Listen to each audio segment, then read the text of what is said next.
मैनू सुन रहा, मेरी जुबान के राही वो बोल रहा है, मेरे हाथ जे सेवा कर रहे मैं नहीं कर रहा, वो करवा रहा।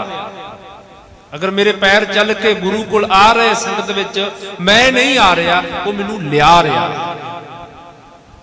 मैं बैठा हाँ, कीर्तन कर रहा हाँ, सुन रहा हाँ, विचार करदा, ये सब कुछ करा रहा। हुण मेरे मन च मैं कथा कर रहा है, जो शब्द के अभ्यास अवस्था उच्ची होंदी तो फिर मनुख का सुभाव बदलदा, मैं कर नहीं रहा, वो मेरे को करवा रहा। यही गल श्रोतियां च आ जाएगी, मैं नहीं सुन रहा, वो सुना रहा, ये मैं खत्म हो गया। तो बाणी चोटा मार मार के मनुख की मैं नूं खत्म कर दी। जिवें आपां साह लैने, सवास लैने, डॉक्टर भी कई बार आपां नूं कहंदा कोई चैकअप कर लगा लंबे लंबे साह लो, तो मनुख नूं की भरम पैंदा है कि मैं साह लै रहा। पर यही मनुख जो तुसीं मैं आपां सारे रात सौने हैं, विश्राम में चले जाने, शरीर दीयां सब हरकतां रुक जांदियां। जे तां सवास आपां आप लै रहे होइए तो फिर जो असीं सौने हैं, सवास रुक जाने चाहिए, नहीं रुकदे, क्योंकि असी साह लै नहीं रहे, कोई सानू साह दे रहा, ये हरकत कोई कर रहा है साडे जिहड़ी साह आ जा रहे ने, ये कोई होर है। वो कौन है? वो है कर्ण कारण प्रभ एक है, दूसर नाही कोई दूजा नहीं। वो एक अकाल पुरख वाहिगुरू परमात्मा ही है, जिन्हें सारी सृष्टि रची है, जिहड़ा सारी सृष्टि नूं फिर पालदा है, ते सारी दा नाश भी उन्हें ही करना। जिसनों आप 24 साहब की बाणी में इवें पढ़ते हैं, जब उद करख करा करतारा, प्रजा तरत तब देह अपारा, जब आकर्ख करत हो कबहू, तुम में मिलत देह तरसन। एक बच्चा वो खेड खेडदा, रेत का घर सारा दिन बनाउंदा रहिंदा, तो बना लिया घर, खेड तो रज गया तो घर जान लगिया ठुड मार के ढा जांदा, उहदी खेड है। यह सब कुछ जो परमात्मा ने रचिया है, परमात्मा की खेड है, उसकी मौज है। जदों उसकी मौज होती है, सब कुछ रच देता है करण कारण परमात्मा, उसकी मौज है, सब कुछ विनाश कर देता। करण कराउण वाला वो अकाल पुरख वाहिगुरू, दूजा कोई नहीं है। देखो विज्ञान बहुत तरक्की करती, विज्ञान आपां नूं कई गल्लां पहलां दसदी, जिवें मौसम बारे विज्ञान पहलां दस दिंदी, कल नूं बहुत वर्षा होएगी तो कई बार नहीं हुंदी। अज बारे विज्ञान नहीं दस्सिया तो वर्षा हो जाए। उन्हां कोल कुछ जंतर है, थोड़ा बहुता हिसाब किताब ला लैंदे, पर करण कराउण वाला वो परमात्मा काल पुरख परमेश्वर ही है, होर दूजा कोई नहीं। जिवें हुण धरती का पानी है, विज्ञान कहती भी ये मुक जाएगा जे आपां नहीं, पर जे वो नहीं मुकाउणा चाहेगा तो नहीं मुकेगा। हो सकता है बहुत छेती सब कुछ उपर ले, क्योंकि वो करण कराउण वाला काल पुरख वाहिगुरू परमात्मा आप ही है, उहदे वर्गा दूसरा होर कोई नहीं है। ये इस अस्पदी विच महाराज ये बंदे दी मैं नूं मारन दा यतन कर रहे हैं, शायद मनुख दी मैं मर जाए, जिहड़ी बहुत वड्डी रुकावट है। जिन्ना चिर मैं तू च नहीं बदलेगी, ऐ मनुख दी यात्रा सफल नहीं होवेगी। इस करके महाराज इस तरह उपदेश बख्शदे हन जी। नानक जस बलिहारण जल थल महीयल सोए। बलिहार कुर्बान जाइए मार कहते ऐसे अकाल पुरख वाहिगुरू परमात्मा परमेश्वर तो, जिहड़ा सब कुछ करन कराउण वाला है, जिहड़ा परमात्मा जल विच भी है, थल विच भी उही है। जल तां थल कहंदे ने जिहड़ियां खुश्क थावां, महीयल विच भी वो है, भाव पृथ्वी विच भी वो, धरती ते भी वो है, आल भाव आकाश विच भी वो है। और जिहड़ा आकाश ते धरती दे विचला खाली हिस्सा, उहदे विच भी वो परमात्मा वाहिगुरू परमेश्वर आप ही है। वो हर जगह ते व्यापक है, हर थां ते व्यापक है, हर जीव दे विच व्यापक है। ये नहीं आप कह सकते ये परमात्मा है इस विच नहीं है, वो हर जगह ते व्यापक, सारियां विच ही है। वो इस तरह जिवें दुध दे विच मक्खण हुंदा ही है, रिड़कांगे तो मक्खण प्राप्त होएगा, है परमात्मा सारियां विच। जदों अपने हिरदे नूं रिड़कांगे शब्द दे नाल, जदों ये रिड़क के अपने अंदरों परमात्मा दा साक्षात दर्शन होवेगा, मेरे अंदर प्रभु है, परमात्मा है, मैं उहदी अंश हां, तो यह परमात्मा सारियां विच दिसेगा। कि राम बोले रामा बोले, राम बिना को बोले रे, हे वाहिगुरू सारियां विचों तू बोल रहा। वो अकाल पुरख है, सर्व व्यापक है, ਹਰ ਜਗ੍ਹਾ ਤੇ ਹੈ, ਜ਼ਰਰੇ ਜ਼ਰਰੇ ਵਿੱਚ ਹੈ। ਮਨੁੱਖ ਨੂੰ ਦਿਸਦਾ ਨਹੀਂ ਹੈ, ਕਿਉਂਕਿ ਮਨੁੱਖ ਦਾ ਅਜੇ ਭਰੋਸਾ ਨਹੀਂ, ਮਨੁੱਖ ਨੂੰ ਜੇ ਯਾਦ ਨਹੀਂ ਕਰ ਰਿਹਾ, ਉਹਦੇ ਨਾਲ ਸੰਬੰਧ ਹੀ ਕੋਈ ਨਹੀਂ ਜੁੜਿਆ। ਇੱਥੇ ਨਾ ਆਪਾਂ ਬਾਣੀ ਪੜ੍ਹ ਰਹੇ ਆ, ਕਥਾ ਕੀਰਤਨ ਸੁਣ ਰਹੇ, ਇਸ ਕਰਕੇ ਹੀ ਹੈ ਵਾਹਿਗੁਰੂ ਤੇਰੀ ਯਾਦ ਚੱਲ ਪੈਂਦਾ। ਸੰਬੰਧ ਉਹਦੇ ਨਾਲ ਜੁੜੇਗਾ ਜਿਸ ਦੀ ਯਾਦ ਹੋਵੇਗੀ। ਰਿਸ਼ਤੇਦਾਰ ਆਪਣੇ ਬਹੁਤ ਹੁੰਦੇ ਆ, ਸੰਬੰਧ ਆਪਣਾ ਕਿਸ ਨਾਲ ਜੁੜਿਆ ਰਹਿੰਦਾ? ਜਿਹਦੀ ਤੁਹਾਡੇ ਅੰਦਰ ਯਾਦ ਚੱਲੇ, ਜਿਸ ਨਾਲ ਤੁਹਾਡਾ ਪ੍ਰੇਮ ਹੈ, ਪਿਆਰ ਹੈ, ਉਸ ਨੂੰ ਤੁਸੀਂ ਵਾਰ-ਵਾਰ ਸੈੱਲ ਫੋਨ ਤੋਂ ਉਹਦੇ ਨਾਲ ਗੱਲ ਕਰੋਗੇ ਜਾਂ ਉਸ ਨੂੰ ਮਿਲੋਗੇ, ਜਾ ਕੇ ਉਹ ਤੁਹਾਨੂੰ ਮਿਲਣ ਆਏਗਾ। ਇਹ ਇੱਕ ਦੂਜੇ ਦੀ ਯਾਦ ਸੰਬੰਧ ਬਣਾਉਂਦੀ ਹੈ। ਕਹਿੰਦੇ ਆਪਾਂ ਫਲਾਣੇ ਨਾਲ ਅਸੀਂ ਉਹਦੇ ਨਾਲ ਸੰਬੰਧ ਤੋੜ ਦਿੱਤਾ, ਕਿਉਂ ਤੋੜਤਾ? ਉਹਦੀ ਯਾਦ ਹੀ ਉਹਨੂੰ ਹਟ ਗਈ, ਯਾਦ ਹੀ ਨਹੀਂ ਹੁੰਦੀ। ਪਰਮਾਤਮਾ ਨਾਲੋਂ ਸੰਬੰਧ ਕਿਉਂ ਟੁੱਟਾ ਹੈ? ਕਿਉਂਕਿ ਸਾਡੀ ਯਾਦ ਵਿੱਚ ਨਹੀਂ ਹੈ। ਜਦੋਂ ਯਾਦ ਵਿੱਚ ਆਏਗਾ ਸੰਬੰਧ ਜੁੜੇਗਾ, ਸੰਬੰਧ ਬਣੇਗਾ। ਜਦੋਂ ਉਸ ਨਾਲ ਪ੍ਰੇਮ ਪੈਦਾ ਹੋਵੇਗਾ ਫਿਰ ਉਹਦੀ ਯਾਦ ਚੱਲੇਗੀ।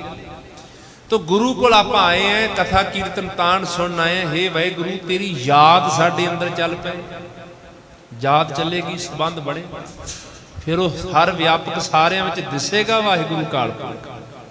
ਕਿ ਉਹ ਤਾਂ ਘਟ ਘਟ ਵਿੱਚ ਬੈਠਾ ਹੋਇਆ। ਜਿਮੀ ਜਵਾਨ ਕੇ ਸਮਸਤ ਇੱਕ ਜੋਤ ਹੈ, ਨਾ ਕਾਟ ਹੈ ਨਾ ਬਾੜ ਹੈ, ਨਾ ਬਾੜ ਘਾਟ ਕੋਤ। ਸਭ ਮੈਂ ਜੋਤ ਜੋਤ ਹੈ ਸੋਏ, ਤਿਸਦਾ ਚਾਨਣ ਸਭ ਮੈਂ ਚਾਨਣ ਹੋਇਆ। ਐ ਵਾਹਿਗੁਰੂ ਸਾਰਿਆਂ ਜੀ ਤੇਰੀ ਜੋਤ ਹੈ, ਤੋ ਘੱਟ ਵੱਧ ਨਹੀਂ ਹੈ, ਸਾਰੇ ਪੂਰੀ ਹੈ, ਇੱਕੋ ਜੀ ਜੋਤ ਹੈ। ਬਸ ਜਿਹੜਾ ਪ੍ਰਗਟ ਕਰ ਲੇ ਉਹ ਸੰਤ ਹੈ, ਉਹ ਮਹਾਤਮਾ ਹੈ, ਉਹ ਰੱਬ ਦਾ ਰੂਪ ਹੋ ਜਾਂਦਾ ਹੈ। ਤੋ ਮਹਾਰਾਜ ਇੱਥੇ ਬਖਸ਼ਿਸ਼ ਕਰਦੇ ਸ਼ਲੋਕ ਵਿੱਚ ਕਿ ਵਾਹਿਗੁਰੂ ਹੀ ਸਭ ਕੁਝ ਕਰਨ ਕਰਾਉਣ ਵਾਲਾ, ਦੂਜਾ ਕੋਈ ਨਹੀਂ ਹੈ।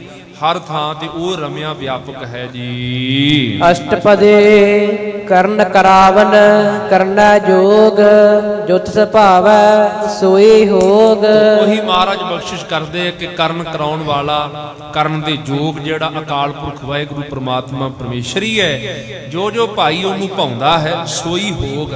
ਹੋਗ ਦਾ ਭਾਵ ਉਹੀ ਹੁੰਦਾ ਹੈ ਸੰਸਾਰ ਤੋਂ। ਉਹ ਨਹੀਂ ਹੋ ਸਕਦਾ ਜੋ ਪਰਮੇਸ਼ਰ ਨੂੰ ਭਾਉਂਦਾ ਨਹੀਂ, ਹੋਵੇਗਾ ਉਹੀ ਜੋ ਪਰਮੇਸ਼ਰ ਨੂੰ ਭਾਉਂਦਾ ਹੈ। ਜਪਜੀ ਸਾਹਿਬ ਦੀ ਦੂਜੀ ਪੌੜੀ ਵਿੱਚ ਆਪਾਂ ਇਹ ਮਹਾਰਾਜ ਦੇ ਬਚਨ ਪੜ੍ਹਦੇ ਹਾਂ ਕਿ ਹੁਕਮੀ ਹੋਵਣ ਆਕਾਰ, ਹੁਕਮ ਨਾ ਕਹਿਆ ਜਾਈ। ਹੁਕਮੀ ਹੋਵਣ ਜੀ, ਹੁਕਮ ਮਿਲੇ ਵਡਿਆਈ। ਹੁਕਮੀ ਉੱਤਮ ਨੀਚ, ਹੁਕਮ ਲਿਖ ਦੁੱਖ ਸੁਖ ਪਾਈ ਹੈ। ਇੱਕ ਨਾ ਹੁਕਮੀ ਬਖਸ਼ੀਸ, ਇੱਕ ਹੁਕਮੀ ਸਦਾ ਭਵਾਈ ਹੈ। ਹੁਕਮੇ ਅੰਦਰ ਸਭ ਕੋ, ਬਾਹਰ ਹੁਕਮ ਨਾ ਕੋਏ। ਜੋਤ ਸੁਭਾਵੇ ਸੋਈ ਹੋਗ, ਕੋਈ ਹੋਵੇਗਾ। ਤੁਮਾਰ ਕਹਿੰਦੇ ਨੇ ਨਾਨਕ ਹੁਕਮੇ ਜੇ ਬੁੱਝੈ ਤਾਂ ਹਉਮੈ ਕਹੇ ਨਾ।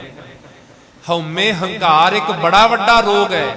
ਉਹਨਾਂ ਚਿਰ ਨਹੀਂ ਜਾਏਗਾ ਮਨੁੱਖ ਦੇ ਅੰਦਰੋਂ ਜਿੰਨਾ ਚਿਰ ਮਨੁੱਖ ਨੂੰ ਇਸ ਗੱਲ ਦੀ ਸਮਝ ਨਹੀਂ ਪੈਂਦੀ ਕਿ ਸਭ ਕੁਝ ਵਾਹਿਗੁਰੂ ਦੇ ਹੁਕਮ ਵਿੱਚ ਹੋ ਰਿਹਾ ਹੈ। ਉਹ ਸਭ ਕੁਝ ਕਰਾ ਰਿਹਾ ਹੈ, ਮੈਂ ਕੁਝ ਨਹੀਂ ਕਰਨ ਜੋਗਾ। ਫਿਰ ਮਨੁੱਖ ਦੀ ਹਉਮੈ ਨਿਕਲੇਗੀ, ਫਿਰ ਮਨੁੱਖ ਦੀ ਮੈਂ ਖਤਮ ਹੋਏਗੀ। ਕਿਉਂਕਿ ਮੈਂ ਖਤਮ ਹੋ ਗਈ ਤਾਂ ਸਾਰੀ ਖੇਡ ਬਣ ਗਈ, ਯਾਤਰਾ ਸਫਲ ਹੋ ਗਈ। ਜਿਸ ਨੂੰ ਭਗਤ ਜੀ ਐਵੇਂ ਕਹਿੰਦੇ ਐ ਕਿ ਪਹਿਲਾਂ ਜਿਹੜੀ ਮੈਂ ਦੀ ਰੱਟ ਸੀ, ਉਸ ਵਿੱਚ ਮਨੁੱਖ ਦਾ ਕਈਆਂ ਨਾਲ ਵੈਰ ਸੀ, ਕਈਆਂ ਨਾਲ ਦੁਸ਼ਮਣੀ ਸੀ, ਕਈ ਬਗਾਨੇ ਲੱਗਦੇ ਸੀ। ਸੰਸਾਰ ਨੂੰ ਹੋਰ ਹੀ ਦ੍ਰਿਸ਼ਟੀ ਨਾਲ ਦੇਖਦਾ ਸੀ ਬੰਦਾ। ਕੋਈ ਵੈਰੀ ਹੈ, ਕੋਈ ਮਿੱਤਰ ਹੈ, ਕੋਈ ਦੋਸਤ ਹੈ, ਕੋਈ ਦੁਸ਼ਮਣ ਹੈ, ਕੋਈ ਚੰਗਾ ਹੈ, ਕੋਈ ਮਾੜਾ ਹੈ, ਕੋਈ ਭਲਾ, ਕੋਈ ਬੁਰਾ, ਕੋਈ ਪਾਪੀ, ਕੋਈ ਪੁੰਨੀ।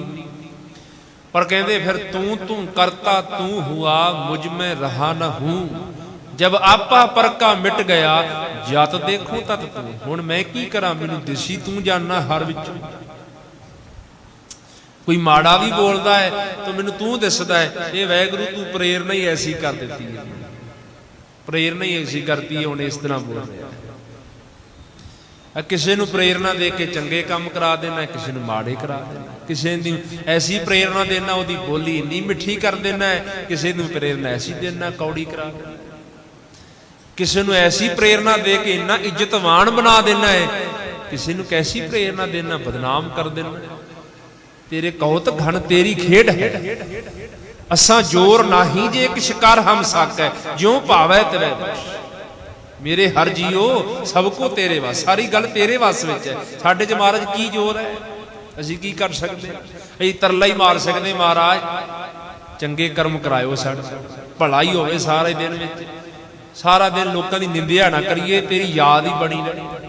ਨਾ ਹੀ ਸਾਗਤਾਂ ਦਾ ਮੇਲ ਕਰਾਈ, ਗੁਰਮੁਖਾਂ ਦੀ ਸੰਗਤ ਹੀ ਹੋਵੇ। ਨਾ ਹੀ ਸਾਰਾ ਦਿਨ ਝੂਠ ਬੋਲਿਆ ਜਾਵੇ, ਮਹਾਰਾਜ ਸੱਚ ਹੀ ਬੁਲਾਇਓ। ਇਹ ਤਰਲਾ ਹੀ ਹੈ ਆਪਣਾ, ਕਿਉਂਕਿ ਪਤਾ ਨਹੀਂ ਕਿ ਅਸੀਂ ਖੇਡ ਵਰਤਾ ਦੇਣੀ। ਕੋਈ ਦਾਵਾ ਕਰਕੇ ਨਹੀਂ ਕਹਿ ਸਕਦਾ ਕਿ ਮੈਂ ਬਹੁਤ ਚੰਗਾ, ਮੈਂ ਮਹਾਨ ਹਾਂ। ਇਸ ਗੱਲ ਦਾ ਦਾਵਾ ਨਹੀਂ। ਦਾਵੇ ਦਾਜਣ ਹੋਤ ਹੈ, ਨਿਰਦਾਵੇ ਰਹੇ ਰਸੰਗ। ਜੋ ਜਨ ਨਿਰਦਾਵੇ ਰਹੇ ਸੁਗਣੇ ਇੰਦਰ ਸੋਰੰਗ। ਗੁਰੂ ਦੇ ਘਰ ਵਿੱਚ ਦਾਵਾ ਨਹੀਂ ਚੱਲ ਸਕਦਾ ਵੀ ਮੈਂ ਮਹਾਨ ਹਾਂ, ਮੈਂ ਬੜਾ ਜਪੀ ਹੈ, ਮੈਂ ਬੜਾ ਸੇਵਾਦਾਰ ਹੈ, ਮੈਂ ਬੜਾ ਦਾਨੀ ਹੈ, ਮੈਂ ਬੜਾ ਗਿਆਨੀ ਹਾਂ। ਕੋਈ ਦਾਵਾ ਨਹੀਂ। ਭਗਤ ਜੀ ਤਾਂ ਕਹਿੰਦੇ ਕਬੀਰ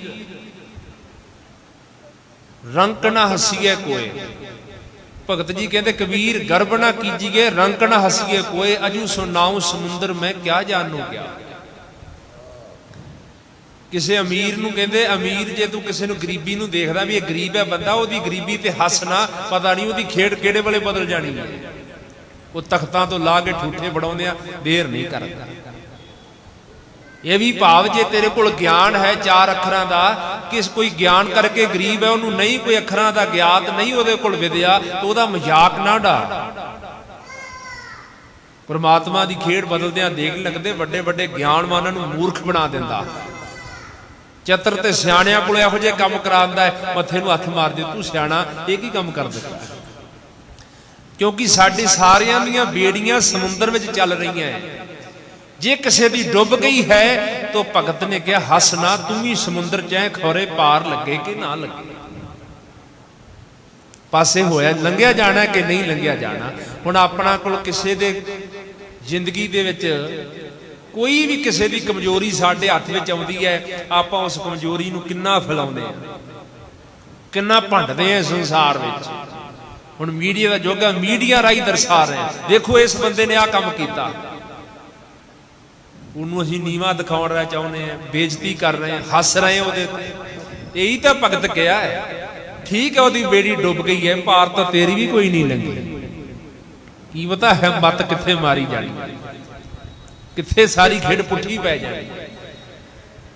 ਤੂੰ ਮਾਰ ਕਹਿੰਦੇ ਕਿਸੇ ਦੇ ਔਗਣਾਂ ਨੂੰ ਵੇਖ ਕੇ ਬਹੁਤਾ ਫਰੋਲਣ ਦਾ ਯਤਨ ਨਾ ਕਰ। ਕੀ ਪਤਾ ਇਸ ਵਿੱਚੋਂ ਕਿਹੜੇ ਔਗਣ ਹੋ ਜਾਣੇ, ਸਰੀਰ ਵਿੱਚ ਰਹਿੰਦਿਆਂ ਕਿਸੇ ਜਾ ਕਰਕੇ ਪੈਰ ਤਿਲਕ ਜਾਏ। ਤੋ ਸੱਚੇ ਪਾਤਸ਼ਾਹ ਮਹਾਰਾਜ ਕਹਿੰਦੇ ਅਕਾਲ ਪੁਰਖ ਵਾਹਿਗੁਰੂ ਨੂੰ ਜੋ ਭਾਉਂਦਾ ਉਹੀ ਕੁਝ ਹੁੰਦਾ ਹੈ, ਬੰਦੇ ਦੇ ਵੱਸ ਦੀ ਖੇਡ ਨਹੀਂ ਜੀ। ਖਿਨ ਮਹਿ ਥਾਪ ਉਥਾਪਨ ਹਾਰਾ, ਅੰਤ ਨਹੀਂ ਕਿਛ ਪਾਰਾਵਾਰਾ। ਅਕਾਲ ਪੁਰਖ ਵਾਹਿਗੁਰੂ ਪ੍ਰਮਾਤਮਾ ਪਰਮੇਸ਼ਰ ਖਿਨ ਦੇ ਵਿੱਚ ਥਾਪ ਦਿੰਦਾ ਹੈ ਤੇ ਖਿਨ ਵਿੱਚ ਉਥਾਪ ਪੱਟ ਕੇ ਛੱਡ ਦਿੰਦਾ ਹੈ।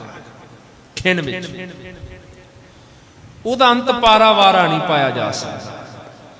ਖਿਣ ਸ਼ਬਦ ਕਹਿੰਦੇ ਨੇ ਵੀ ਜਿਵੇਂ ਪਿੱਪਲ ਦਾ ਪੱਤਾ ਹੋਵੇ, ਸੂਈ ਲੈ ਕੇ ਪੱਤੇ ਦੇ ਵਿੱਚ ਖਬੋ ਦਈਏ ਨਾ, ਕਿੰਨਾ ਕੁ ਟਾਈਮ ਲੱਗਦਾ ਹੈ। ਐ ਪੱਤਾ ਫੜੋ, ਸੂਈ ਵਿੱਚ ਦੀ ਲੰਘੀ, ਇੰਨੇ ਸੂਈ ਲਗਾਉਂਦਿਆਂ ਵਿੱਚ 4 ਖਿਣ ਲੰਘ ਜਾਂਦੇ। 4 ਖਿਣਾਂ ਦਾ ਸਮਾਂ ਹੋ ਜਾਂਦਾ ਹੈ। ਪੱਤਾ ਫੜੋ, ਸੂਈ ਵਿੱਚ ਦੀ ਲੰਘਾ ਦੇ, 4 ਖਿਣ। ਪਰ ਪ੍ਰਮਾਤਮਾ ਇੱਕ ਖਿਣ, ਕਿੰਨਾ ਛੋਟਾ ਇੱਕ ਖਿਣ, ਅੱਖ ਝਮਕਣ ਦਾ ਸਮਾਂ ਵੀ ਨਹੀਂ। ਇੱਕ ਖਿਣ, ਇੱਕ ਖਿਣ ਦੇ ਵਿੱਚ ਰਾਜੇ ਨੂੰ ਭਿਖਾਰੀ ਬਣਾ ਸਕਦਾ, ਖਿਣ ਚ ਭਿਖਾਰੀ ਨੂੰ ਰਾਜਾ ਬਣਾ ਸਕਦਾ, ਸਿਰਫ ਇੱਕ ਖਿਣ ਵਿੱਚ। ਐਡੀ ਵੱਡੀ ਉਹ ਸ਼ਕਤੀ ਦਾ ਮਾਲਕ ਹੈ ਅਕਾਲ ਪੁਰਖ ਪ੍ਰਮਾਤਮਾ। ਖਿਣ ਇੰਨਾ ਅੱਖ ਝਮਕਣ ਦਾ ਸਮਾਂ, ਇਹਦੇ ਨਾਲੋਂ ਵੱਧ ਨਹੀਂ। ਭਿਖਾਰੀ ਤੇ ਰਾਜ ਕਰਾਵੇ, ਰਾਜਾ ਤੇ ਭਿਖਾਰੀ। ਨਦਰੋਂ ਪੱਠੀ ਜੇ ਕਰੇ, ਸੁਲਤਾਨਾ ਘਾਉ ਕਰਾਇੰਦਾ, ਦਰ ਮੰਗਣ ਭਿਖ ਨਾ ਪਾਏ। ਸ਼ਾਹਜਹਾਨ ਬਾਦਸ਼ਾਹ ਸੀ, ਇਸ ਦਿੱਲੀ ਦਾ ਬਾਦਸ਼ਾਹ ਜਾਂ ਹਿੰਦੁਸਤਾਨ ਸਾਰੇ ਦਾ ਬਾਦਸ਼ਾਹ, ਦਿੱਲੀ ਦੇ ਤਖਤ ਤੇ ਬੈਠਾ। ਤੇ ਸ਼ਾਹਜਹਾਨ ਨੇ ਗੁਰੂ ਅਰਜਨ ਦੇਵ ਮਹਾਰਾਜ ਦੀ ਇਸ ਪੰਕਤੀ ਤੇ ਕਿੰਤੂ ਕੀਤਾ ਸੀ ਵੀ ਜਿਹੜਾ ਮਹਾਰਾਜ ਕਹਿੰਦੇ ਨੇ ਵੀ ਨਦਰ ਪੁੱਠੀ ਕਰੇ ਸੁਲਤਾਨਾ ਘਾਉ ਕਰਾਇੰਦਾ, ਜੇ ਪਰਮੇਸ਼ਰ ਦੀ ਨਜ਼ਰ ਪੁੱਠੀ ਹੋ ਜੇ ਤਾਂ ਬਾਦਸ਼ਾਹ ਨੂੰ ਠੂਠਾ ਫੜਾ ਕੇ ਮੰਗਣ ਲਾ ਸਕਦਾ, ਮੰਗਿਆ ਭਿੱਖਿਆ ਨਹੀਂ ਮਿਲੇਗੀ। ਉਹ ਕਹਿੰਦਾ ਇਹ ਹੋ ਹੀ ਨਹੀਂ ਸਕਦਾ। ਕੋਈ ਬਾਦਸ਼ਾਹ ਉਹਦੀਆਂ ਤੇ ਕਈ ਪੀੜ੍ਹੀਆਂ ਨਹੀਂ, ਜੋ ਮਰਜ਼ੀ ਖਾਈ ਜਣ ਮੁੱਕ ਨਹੀਂ ਸਕਦਾ। ਇਕਰਾ ਜਿਹੜਾ ਬਾਦਸ਼ਾਹ ਬਣ ਜਾ ਉਹਦੀਆਂ ਕਈ ਪੀੜ੍ਹੀਆਂ ਜਿੰਨਾ ਮਰਜ਼ੀ ਖਾਈ ਲੁਟਾਈ ਜਣ ਮੁੱਕ ਨਹੀਂ ਸਕਦਾ। ਕਈ ਪੀੜ੍ਹੀਆਂ ਲੰਘ ਸਕਦੀਆਂ ਨੰਦ ਨਾਲ। ਤੇ ਇਹ ਕਿਵੇਂ ਹੋ ਸਕਦਾ ਇੱਕ ਬਾਦਸ਼ਾਹ ਸੁਲਤਾਨ ਇੱਕ ਰਾਜਾ ਠੂਠਾ ਫੜ ਕੇ ਮੰਗਣ ਤੇ ਮਜਬੂਰ ਹੋ ਜਾਏ। ਉਹਨੇ ਮਹਾਰਾਜ ਦੀ ਇਸ ਪੰਕਤੀ ਤੇ ਕਟਾਚ ਕੀਤੀ। ਉਸੇ ਸ਼ਾਹਜਹਾਨ ਦਾ ਪੁੱਤਰ ਔਰੰਗਜ਼ੇਬ, ਉਹਨੇ ਆਪਣੇ ਪਿਓ ਸ਼ਾਹਜਹਾਨ ਨੂੰ ਜੇਲ੍ਹ 'ਚ ਬੰਦ ਕੀਤਾ ਤੇ ਰੋਟੀ ਦੇ ਟੁਕੜਿਆਂ ਤੋਂ ਤਰਸਾ ਕੇ ਮਾਰਿਆ। ਮਹਾਰਾਜ ਦੀ ਪੰਕਤੀ ਤੇ ਗਿਣਤੂ ਕਰਦਾ ਸੀ, ਹੋ ਹੀ ਨਹੀਂ ਸਕਦਾ। ਬਾਦਸ਼ਾਹ ਸਾਰੇ ਹਿੰਦੁਸਤਾਨ ਦਾ ਜੇਲ੍ਹ ਵਿੱਚ ਸਕੇ ਪੁੱਤ ਨੇ ਪਾਇਆ ਤੇ ਰੋਟੀ ਤੋਂ ਤੜਫਾ ਕੇ ਮਾਰਿਆ। ਮੰਗਿਆ ਵੀ ਨਹੀਂ, ਪਾਣੀ ਵੀ ਵੱਧ ਨਹੀਂ ਸੀ ਦਿੰਦਾ, ਘੁੱਟ ਤੜਫ ਕੇ ਮਰਿਆ ਜੇਲ੍ਹ ਵਿੱਚ। ਬਾਦਸ਼ਾਹ ਹਿੰਦੁਸਤਾਨ, ਇਹਨੂੰ ਕਹੇ ਨਦਰ ਪੁੱਠੀ ਜੇ ਕਰੇ ਸੁਲਤਾਨਾ ਕਾਉ ਕਰਾਇਦਾ, ਖਿੰਡ 'ਚ ਥਾਪ ਕੇ ਖਿੰਡ 'ਚ ਪੱਟ ਸਕਦਾ। ਤੋ ਜੋ ਕੁਝ ਵੀ ਪ੍ਰਮਾਤਮਾ ਨੇ ਸਾਨੂੰ ਬਖਸ਼ਿਆ ਉਹਦਾ ਸ਼ੁਕਰ ਕਰਨਾ ਚਾਹੀਏ, ਕਿਉਂਕਿ ਇੱਕ ਖਿੰਡ ਦੇ ਵਿੱਚ ਜ਼ਿੰਦਗੀ ਬਦਲ ਜਾਂਦੀ ਹੈ। ਇੱਕ ਖਿੰਡ ਵਿੱਚ ਕਿੰਨਾ ਕੁ ਹੁੰਦਾ, ਖਿੰਡ ਸਾਰਾ ਹੀ ਚੱਕਰ ਘੁੰਮ ਜਾਂਦਾ ਹੈ। ਇਹ ਵਾਹਿਗੁਰੂ ਤੂੰ ਇੰਨਾ ਸਮਰੱਥ ਹੈ, ਇੰਨਾ ਸ਼ਕਤੀਸ਼ਾਲੀ ਹੈ। ਖਿੰਡ ਵਿੱਚ ਤਖਤਾਂ ਵਾਲਿਆਂ ਨੂੰ ਧੂ ਕੇ ਥੱਲੇ ਸੁੱਟ ਦੇਣਾ ਹੈ, ਰੁਲਦਿਆਂ ਨੂੰ ਤਖਤਾਂ ਤੇ ਬਹਾ ਦੇਣਾ ਹੈ ਜੀ। ਹੁਕਮੇ ਧਾਰ ਧਰ ਰਹਾਵੈ, ਹੁਕਮੇ ਉਪਜੈ ਹੁਕਮ ਸਮਾਵੈ। ਇਹ ਅਕਾਲ ਪੁਰਖ ਵਾਹਿਗੁਰੂ ਪ੍ਰਮਾਤਮਾ ਪਰਮੇਸ਼ਰ, ਜਿਸ ਦੇ ਹੁਕਮ ਵਿੱਚ ਉਹਨੇ ਸਾਰੀ ਸ੍ਰਿਸ਼ਟੀ ਧਾਰ ਕੇ ਭਾਵ ਪੈਦਾ ਕੀਤੀ ਹੈ, ਤੇ ਪਰ ਆਪ ਉਹ ਅਕਾਲ ਪੁਰਖ ਵਾਹਿਗੁਰੂ ਬੇਆਸਰੇ ਹੈ। ਉਹਨੂੰ ਕਿਸੇ ਦਾ ਆਸਰਾ ਨਹੀਂ ਚਾਹੀਦਾ, ਪਰ ਜੋ ਕੁਝ ਉਹਨੇ ਬਣਾਇਆ ਸਭ ਕੁਝ ਪ੍ਰਮਾਤਮਾ ਦੇ ਆਸਰੇ ਹੈ। ਸੂਰਜ ਪ੍ਰਕਾਸ਼ ਦਿੰਦਾ ਹੈ, ਪਰ ਸੂਰਜ ਨੂੰ ਵੀ ਪਿੱਛੇ ਕੋਈ ਪ੍ਰਕਾਸ਼ ਦੇ ਰਿਹਾ, ਉਹ ਪ੍ਰਮਾਤਮਾ ਅਕਾਲ ਪੁਰਖ।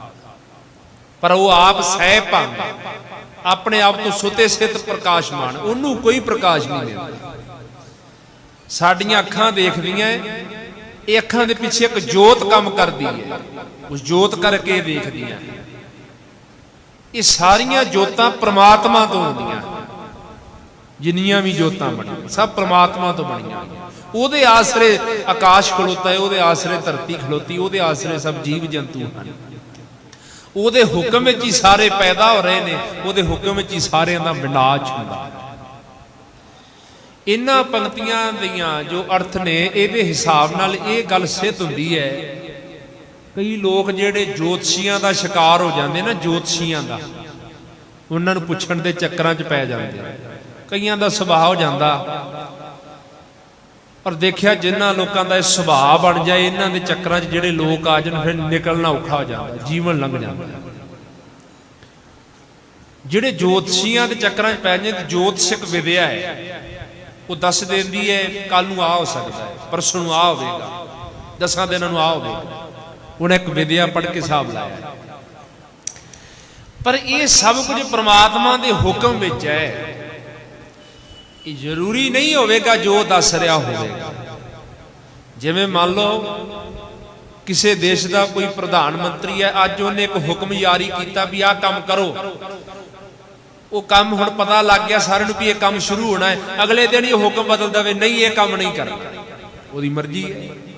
ਤੋ ਹਿਸਾਬ ਕਿਤਾਬ ਲਾਉਣ ਵਾਲੇ ਬਹਿ ਜਾਣਗੇ ਚੁੱਪ ਕਰਕੇ ਵੀ ਕੱਲ ਤਾਂ ਕਹਿੰਦਾ ਸੀ ਕਰੋ, ਅਸੀਂ ਤਾਂ ਸਾਰਾ ਹਿਸਾਬ ਕਿਤਾਬ ਲਾਇਆ ਸੀ, ਅੱਜ ਉਹਨੇ ਹੀ ਹੁਕਮ ਬਦਲ ਦਿੱਤਾ ਸੀ, ਕੀ ਕਰੀਏ।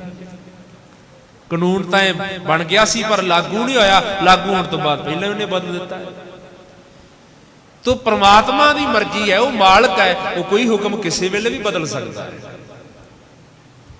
ਉਹ ਸਾਨੂੰ ਸਭ ਕੁਝ ਦੇ ਰਿਹਾ ਹੈ, ਉਹਦੀ ਮਰਜ਼ੀ ਹੁਕਮ ਹੋਵੇਗੀ ਵਾਪਸ ਵੀ ਲੈ ਲਏਗਾ, ਫੇਰ ਉਹਦੀ ਮਰਜ਼ੀ ਹੋਏਗੀ ਵਾਪਸ ਹੋਇਆ ਫੇਰ ਸਾਨੂੰ ਵਾਪਸ ਮਿਲ ਸਕਦਾ। ਹੁਕਮ ਉਹਦਾ ਚੱਲਣਾ ਹੈ। ਤਾਂ ਕੋਈ ਜੋਤ ਕੰਮ ਹੀ ਨਹੀਂ ਕਰੇਗੀ, ਕੋਈ ਗੱਲ ਉਹਨੂੰ ਪਕੜ ਨਹੀਂ ਸਕਦੀ, ਕਿਉਂਕਿ ਉਹਦੇ ਹੁਕਮ ਨੂੰ ਫੜਿਆ ਨਹੀਂ ਜਾਣਾ, ਉਹਨੇ ਕਿਹੜੇ ਵੇਲੇ ਹੁਕਮ ਬਦਲ ਦੇਣਾ, ਸਾਰੀ ਖੇਡ ਬਦਲ ਦੇਣੀ ਹੈ। ਉਹ ਹੁਕਮ ਨਾਲ ਪੈਦਾ ਕਰਦਾ, ਹੁਕਮ ਨਾਲ ਨਾਸ਼ ਕਰ ਦਿੰਦਾ। ਤਾਂ ਮਨੁੱਖ ਦੀ ਸਮਝ ਵਿੱਚ ਨਹੀਂ ਆ ਸਕਦਾ, ਪਕੜ 'ਚ ਨਹੀਂ ਆਵੇਗਾ। ਜਿਵੇਂ ਇਤਿਹਾਸਕ ਸਾਖੀ ਹੈ ਗੁਰੂ ਹਰਗੋਬਿੰਦ ਸਾਹਿਬ ਮਹਾਰਾਜ ਸਾਹਿਬ ਜੀ ਦੀ ਸਮੇਂ, ਜਿਨ੍ਹਾਂ ਦੀ ਰੂਪ ਹੋ ਜਾਣਾ, ਜਿਨ੍ਹਾਂ ਦਾ ਸਰੂਪ ਹੋ ਜਾਣ ਦਾ ਮਾਣ ਬਾਬਾ ਬਿਧੀ ਚੰਦ ਸਾਹਿਬ ਨੂੰ ਮਿਲਿਆ, ਜਿਨ੍ਹਾਂ ਦੇ ਸਥਾਨ ਤੇ ਆਪਾਂ ਬੈਠੇ ਹਾਂ, ਮੀਰੀ ਪੀਰੀ ਦੇ ਮਾਲਕ ਪਾਤਸ਼ਾਹ। ਹੁਕਮੇ ਉਪਜੇ ਹੁਕਮ ਸਮਾਵੇ, ਕਿਵੇਂ ਉਹ ਹੁਕਮ ਨੂੰ ਬਦਲ ਸਕਦਾ ਹੈ, ਜੋ ਚਾਹੇ ਕਰ ਸਕਦਾ ਹੈ। ਮਹਾਰਾਜ ਸੰਗਤ ਵਿੱਚ ਬੈਠੇ, ਬੜੀ ਸੰਗਤ ਸਤਿਗੁਰੂ ਦੇ ਚਰਨਾਂ 'ਚ ਸਜੀ, ਘਟਾਵਾਂ ਲੈ ਕੇ ਆ ਰਹੇ ਨੇ, ਮਨ ਦੀਆਂ ਭਾਵਨਾ ਪੂਰੀਆਂ ਹੋ ਰਹੀਆਂ। ਸੰਗਤ ਵਿੱਚ ਇੱਕ ਮਾਈ ਆਈ, ਜਿਸ ਦਾ ਨਾਮ ਇਤਿਹਾਸਕਾਰਾਂ ਨੇ ਮਾਤਾ ਸੁਲੱਖਣੀ ਕਰਕੇ ਲਿਖਿਆ। ਕਈ ਵਾਰ ਇਹ ਆਪਾਂ ਸਾਖੀ ਇਤਿਹਾਸ ਸੁਣਿਆ। ਉਹ ਮਾਈ ਆਈ ਤੇ ਉਹਨੇ ਨਮਸਕਾਰ ਕੀਤੀ ਤੇ ਮਹਾਰਾਜ ਦੇ ਸਾਹਮਣੇ ਗਲ ਵਿੱਚ ਪੱਲਾ ਪਾ ਕੇ ਖੜ ਗਈ। ਮਹਾਰਾਜ ਸੱਚੇ ਪਾਤਸ਼ਾਹ ਨੇ ਕਿਹਾ, ਮਾਤਾ ਜੀ ਕੋਈ ਬਚਨ ਕਹਿਣਾ ਤਾਂ ਨਿਰਸੰਕ ਹੋ ਕੇ ਕਹੋ। ਉਸ ਮਾਈ ਨੇ ਕਿਹਾ, ਸੱਚੇ ਪਾਤਸ਼ਾਹ ਆਪ ਜੀ ਦਾ ਬਖਸ਼ਿਆ ਬਹੁਤ ਕੁਝ ਹੈ, ਕਿਸੇ ਗੱਲ ਦੀ ਕਮੀ ਨਹੀਂ, ਪਰ ਸਤਿਗੁਰੂ ਮੇਰੇ ਘਰ ਵਿੱਚ ਔਲਾਦ ਕੋਈ ਨਹੀਂ, ਨਾ ਕੋਈ ਪੁੱਤਰ ਹੈ ਨਾ ਕੋਈ ਧੀ ਹੈ। ਮੈਂ ਇਸ ਕਰਕੇ ਆਪ ਜੀ ਦੇ ਚਰਨਾਂ ਚ ਆਈ ਹਾਂ ਵੀ ਮੇਰੇ ਘਰ ਵਿੱਚ ਕੋਈ ਔਲਾਦ ਨਹੀਂ ਤੇ ਔਲਾਦ ਦੀ ਦਾਤ ਬਖਸ਼ੋ ਮੈਨੂੰ। ਗੁਰੂ ਹਰਗੋਬਿੰਦ ਸਾਹਿਬ ਮਹਾਰਾਜ ਕਹਿੰਦੇ, ਮਾਤਾ ਜੀ ਤੂੰ ਕਹਿੰਦੀ ਹੈ ਮੇਰੇ ਘਰ ਔਲਾਦ ਨਹੀਂ, ਔਲਾਦ ਬਖਸ਼ੋ। ਤੇਰੇ ਭਾਗਾਂ ਦੇ ਵਿੱਚ, ਤੇਰੇ ਕਰਮਾਂ ਵਿੱਚ ਨਾ ਅਕਾਲ ਪੁਰਖ ਵਾਹਿਗੁਰੂ ਨੇ ਕੋਈ ਔਲਾਦ ਲਿਖੀ ਨਹੀਂ। ਕਿਉਂਕਿ ਜਦੋਂ ਹੀ ਮਨੁੱਖ ਦਾ ਜਨਮ ਹੁੰਦਾ ਉਦੋਂ ਭਾਗ ਸ਼ੁਰੂ ਹੋ ਜਾਂਦਾ, ਨਾਲ ਪਰਾਲਬਧ ਸ਼ੁਰੂ ਹੋ ਜਾਂਦੀ। ਜੋ ਜੋ ਸਾਡੀ ਪਰਾਲਬਧ 'ਚ ਲਿਖਿਆ ਉਹ ਕੁਝ ਮਿਲਣਾ ਹੈ। ਇਹ ਗੱਲ ਠੀਕ ਹੈ, ਜੋ ਪਰਾਲਬਧ ਲਿਖਿਆ ਮਿਲਣਾ ਹੈ, ਪਰ ਪ੍ਰਮਾਤਮਾ ਸਰਵ ਸ਼ਕਤੀਮਾਨ ਉਹ ਬਦਲ ਸਕਦਾ ਹੈ, ਉਹ ਬਦਲ ਸਕਦਾ ਹੈ। ਠੀਕ ਹੈ, ਜੇ ਪਰਾਲਬਧ 'ਚ ਗਰੀਬੀ ਲਿਖੀ ਹੈ, ਗਰੀਬੀ ਰਹਿਣੀ ਹੈ, ਕੋਈ ਜਦੋਂ ਨਾਮ ਦੀ ਕਮਾਈ ਕਰੇ ਤਾਂ ਪ੍ਰਮਾਤਮਾ ਬਦਲ ਸਕਦਾ ਹੈ, ਗਰੀਬੀ ਨੂੰ ਅਮੀਰੀ 'ਚ ਬਦਲ ਸਕਦਾ ਹੈ। ਜ਼ਿੰਦਗੀ 'ਚ ਕਈ ਦੁੱਖ ਲਿਖੇ ਹੈ, ਕੋਈ ਬਿਮਾਰੀ ਲਿਖੀ ਹੈ, ਰੋਗ ਲਿਖਿਆ ਨਹੀਂ ਹਟ ਰਿਹਾ, ਜੇ ਕੋਈ ਜਪ ਕਰਨ ਵਾਲਾ ਹੈ ਤਾਂ ਪ੍ਰਮਾਤਮਾ ਚਾਹੇ ਤਾਂ ਉਹ ਬਦਲ ਦੇਗਾ, ਤੰਦਰੁਸਤੀ ਦੇ ਸਕਦਾ, ਕਿਉਂਕਿ ਉਹਦੇ ਹੱਥ ਵਿੱਚ ਖੇਡ ਹੈ। ਉਹ ਆਪ ਆਪਣੀ ਮਰਜ਼ੀ ਦਾ ਮਾਲਕ ਹੈ, ਉਹ ਕਿਸੇ ਕੋਲ ਸਲਾਹ ਥੋੜਾ ਲੈਂਦਾ ਹੈ ਵੀ ਆਹ ਕੰਮ ਕਰਾਂ ਜਾਂ ਨਾ, ਸਲਾਹ ਨਹੀਂ ਲੈਂਦਾ, ਉਹ ਆਪ ਆਪਣੀ ਮਰਜ਼ੀ ਦਾ ਮਾਲਕ। ਉਹ ਕਰਨ ਪ੍ਰਭ ਏਕ ਹੈ ਦੂਸਰ ਨਹੀਂ, ਕੋਈ ਦੂਜਾ ਨਹੀਂ ਜਿਹਦੀ ਉਹਨੇ ਸਲਾਹ ਲੈਣੀ, ਉਹ ਆਪਣੀ ਮਰਜ਼ੀ ਦਾ ਮਾਲਕ ਆ, ਜੋ ਚਾਹੇ ਕਰ ਸਕਦਾ। ਹੋ ਸਕਦਾ ਪਾਪੀ ਤੋਂ ਪਾਪੀ ਬੰਦੇ ਨੂੰ ਖਿੰਡ 'ਚ ਤਾਰ ਸਕਦਾ ਪਰਮਾਤਮਾ, ਦ੍ਰਿਸ਼ਟੀ ਪਾ ਕੇ ਉਹਦੀ ਮੌਜ ਹੈ ਤਾਰ ਦੇਗਾ। ਬੜੇ ਚਿਰ ਦੀ ਕੋਈ ਸਾਧਨਾ ਚੌਂਕੜੀਆਂ ਮਾਰ ਮਾਰ ਕੇ ਬੈਠਾ ਵਿਚਾਰਾ ਕਰ ਰਿਹਾ, ਉਹਨੂੰ ਨਹੀਂ ਤਾਰ ਰਿਹਾ, ਕਈ ਜਨਮ ਹੋ ਗਏ ਨਹੀਂ ਤਰ ਰਿਹਾ। ਤਾਂ ਪ੍ਰਮਾਤਮਾ ਕਾਲ ਪੁਰਖ ਦੀ ਆਪਣੀ ਮਰਜ਼ੀ, ਉਹਦਾ ਹੁਕਮ, ਉਹਦੀ ਖੇਡ ਹੈ। ਜਿਸ ਨੇ ਉਹਦੀ ਹੁਕਮ ਦੀ ਖੇਡ ਨੂੰ ਸਮਝ ਲਿਆ ਤਾਂ ਸਮਝ ਲਓ ਉਹਦੀ ਹਉਮੈ ਖਤਮ ਹੋ ਗਈ, ਪ੍ਰਭੂ ਦੇ ਮਿਲਾਪ ਵਾਲਾ ਬਣ ਜਾਏਗਾ। ਤਾਂ ਮਹਾਰਾਜ ਕਹਿੰਦੇ, ਮਾਤਾ ਤੇਰੇ ਭਾਗਾਂ 'ਚ ਹੀ ਨਹੀਂ ਹੈ, ਤੇਰੇ ਕਰਮਾਂ 'ਚ ਹੀ ਨਹੀਂ ਹੈ, ਤੇਰੀ ਪਰਾਲਬਧ 'ਚ ਹੀ ਨਹੀਂ ਹੈ। ਤੇ ਸਾਹਿਬ ਨੇ ਨਾਲ ਬਚਨ ਕੀਤਾ, ਇੱਕ ਜਨਮ ਨਹੀਂ ਮਾਤਾ, 7 ਜਨਮ ਨਹੀਂ ਹੋਵੇਗਾ, 7 ਜਨਮ। ਐਵੇਂ ਸੰਸਾਰ ਤੇ ਆਏਗੀ, ਐਵੇਂ ਹੀ ਸੰਸਾਰ ਤੋਂ ਚਲੇ ਜਾਏਗੀ, ਔਲਾਦ ਨਹੀਂ ਹੋਣੀ ਤੇਰੇ ਘਰ, 7 ਜਨਮ ਨਹੀਂ ਹੋਵੇਗੀ। ਤੋ ਜੋ ਮਾਈ ਨੇ ਸੁਣਿਆ ਉਹਦੇ ਪੈਰਾਂ ਥੱਲੇ ਜ਼ਮੀਨ ਨਿਕਲ ਗਈ ਵੀ ਜਨਮ ਤਾਂ ਆ ਇੱਕ ਦੁੱਖ 'ਚ ਚੱਲਣਾ ਬੜਾ ਔਖਾ ਹੋ ਰਿਹਾ, ਤੇ 7 ਜਨਮ ਐਵੇਂ ਸੰਸਾਰ ਤੇ ਆਵਾਂਗੀ ਤਾਂ ਐਵੇਂ ਚਲੀ ਜਾਵਾਂਗੀ, ਔਲਾਦ ਦਾ ਸੁੱਖ ਨਹੀਂ ਮਿਲੇਗਾ। ਇਹ ਤਾਂ ਵਾਕਈ ਕਰਮਾਂ ਦੀ ਗੱਲ ਹੈ, ਔਲਾਦ ਸੁੱਖ ਦਵੇ ਜਾਂ ਦੁੱਖ ਦੇ, ਪਰ ਗ੍ਰਸਤੀ ਵਾਸਤੇ ਤਾਂ ਸਭ ਤੋਂ ਸੁੱਖ, ਸਭ ਤੋਂ ਖੁਸ਼ੀ ਦਾ ਸਮਾਂ ਉਦੋਂ ਹੀ ਹੈ ਜਦੋਂ ਉਹਦੇ ਘਰ ਔਲਾਦ ਪੈਦਾ ਹੋ ਜਾਂਦਾ। ਜਿਸ ਗ੍ਰਸਤੀ ਦੇ ਘਰ ਔਲਾਦ ਨਹੀਂ ਹੈ, ਜਿੰਨੀ ਮਰਜ਼ੀ ਜ਼ਮੀਨ ਜਾਇਦਾਦ ਹੋਵੇ, ਸੁੱਖ ਸਹੂਲਤਾਂ ਹੋਵੇ, ਉਹ ਖੁਸ਼ੀ ਮਹਿਸੂਸ ਨਹੀਂ ਕਰ ਸਕਦਾ। ਉਹਦੇ ਮਨ ਵਿੱਚ ਇਹ ਉਦਾਸੀ ਰਹਿੰਦੀ ਹੈ ਵੀ ਕਾਹਦੀਆਂ ਖੁਸ਼ੀਆਂ, ਸੰਭਾਲਣ ਵਾਲਾ ਕੋਈ ਨਹੀਂ ਗਾੜੀ, ਉਦਾਸੀ ਚੱਲਦੀ ਰਹਿੰਦੀ ਹੈ ਮਨ ਵਿੱਚ। ਜਦੋਂ ਵੀ ਕਿਸੇ ਦੇ ਬੱਚਿਆਂ ਨੂੰ ਖੇਡਦਾ ਦੇਖੇਗਾ, ਉਹਦੇ ਮਨ 'ਚ ਵਿਚਾਰ ਉੱਠਣਗੇ ਕਿ ਵਾਹਿਗੁਰੂ ਕਿਤੇ ਮੇਰਾ ਵੀ ਇੱਕ ਹੁੰਦਾ, ਉਹ ਵੀ ਇਹਨਾਂ ਵਿੱਚ ਖੇਡਦਾ। ਮਾਂ ਸੋਚਦੀ ਹੈ ਮੈਨੂੰ ਵੀ ਇਹ ਸਕੂਨ ਮਿਲਦਾ। ਉਹ ਮਾਈ ਨੇ ਜਦ ਇਹ ਗੱਲ ਸੁਣੀ ਤਾਂ ਉਸੇ ਵੇਲੇ ਪਿਛਾਂਹ ਮੁੜੀ ਹੈ, ਬੜੇ ਵਿਰਾਗ ਦੇ ਵਿੱਚ ਨੇਤਰਾਂ 'ਚੋਂ ਹੰਝੂ ਸੁੱਟਦੀ ਹੋਈ, ਰੋਂਦੀ ਹੋਈ, ਹੌਕੇ ਲੈਂਦੀ ਆ ਰਹੀ ਹੈ। ਅੱਗੋਂ ਦਰਵਾਜ਼ੇ ਵਿੱਚ ਗੁਰੂ ਘਰ ਦੇ ਵੇਦ ਵਿਆਸ ਭਾਈ ਗੁਰਦਾਸ ਜੀ ਮਿਲੇ। ਪੁੱਛਿਆ, ਮਾਤਾ ਜੀ ਇਸ ਘਰ ਵਿੱਚ ਬਹੁਤ ਆਉਂਦੇ ਨੇ, ਰੋਂਦੇ ਹੋਏ, ਵਿਰਾਗ ਵਿੱਚ ਉਦਾਸ ਹੋਏ, ਹੱਸਦੇ ਜਾਂਦੇ ਐ, ਤੁਸੀਂ ਆਇਓ ਤੇ ਮਹਾਰਾਜ ਦੇ ਦਰਸ਼ਨ ਕਰਕੇ ਤੇ ਰੋਂਦੇ ਹੋਏ ਜਾ ਰਹੇ ਹੋ, ਇਹ ਗੱਲ ਸਮਝ ਵਿੱਚ ਨਹੀਂ ਆਈ।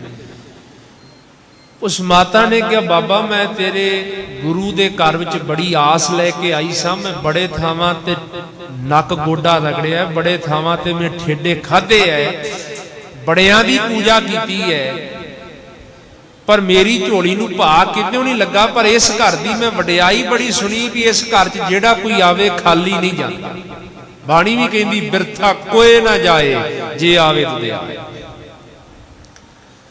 ਸੱਚਖੰਡ ਵਾਸੀ ਸ਼੍ਰੀਮਾਨ ਸੰਤ ਬਾਬਾ ਦਇਆ ਸਿੰਘ ਜੀ ਮਹਾਂਪੁਰਖ ਬਾਬਾ ਵਿਧੀ ਚੰਦ ਸਾਹਿਬ ਜੀ ਅੰਸ ਬੰਸ ਦੇ 11ਵੇਂ ਜਾਨਸ਼ੀ। ਇਹ ਮਹਾਂਪੁਰਖਾਂ ਦਾ ਇੱਕ ਆਪਣਾ ਵਚਨ ਸੀ ਕਿ ਸੰਗਤ ਜੀ, ਜਿਸ ਸਿੱਖ ਦੀ ਗੁਰੂ ਗ੍ਰੰਥ ਸਾਹਿਬ ਕੋਲੋਂ ਪੂਰੀ ਨਹੀਂ ਪਈ, ਜਿੱਥੇ ਮਰਜ਼ੀ ਭੱਜ ਲੈ ਉਹਦੀ ਕਿਤੇ ਉਹ ਪੂਰੀ ਨਹੀਂ ਪੈ ਸਕਦੀ। ਜਿੱਥੇ ਮਰਜ਼ੀ ਭੱਜ ਲੈ, ਜਿਹਦੀ ਇਸ ਗੁਰੂ ਕੋਲੋਂ ਪੂਰੀ ਨਹੀਂ ਪਈ। ਇਹ ਤਾਂ ਘਰ ਹੀ ਐਸਾ ਹੈ, ਜੋ ਮੰਗੇ ਠਾਕੁਰੇ ਆਪਣੇ ਤੇ ਸੋਈ ਸੋਈ ਦੇਵੈ, ਨਾਨਕ ਦਾਸ ਮੁਖ ਤੇ ਜੋ ਬੋਲੇ ਇਹਾਂ ਉਹਾਂ ਸੱਚ ਹੋ।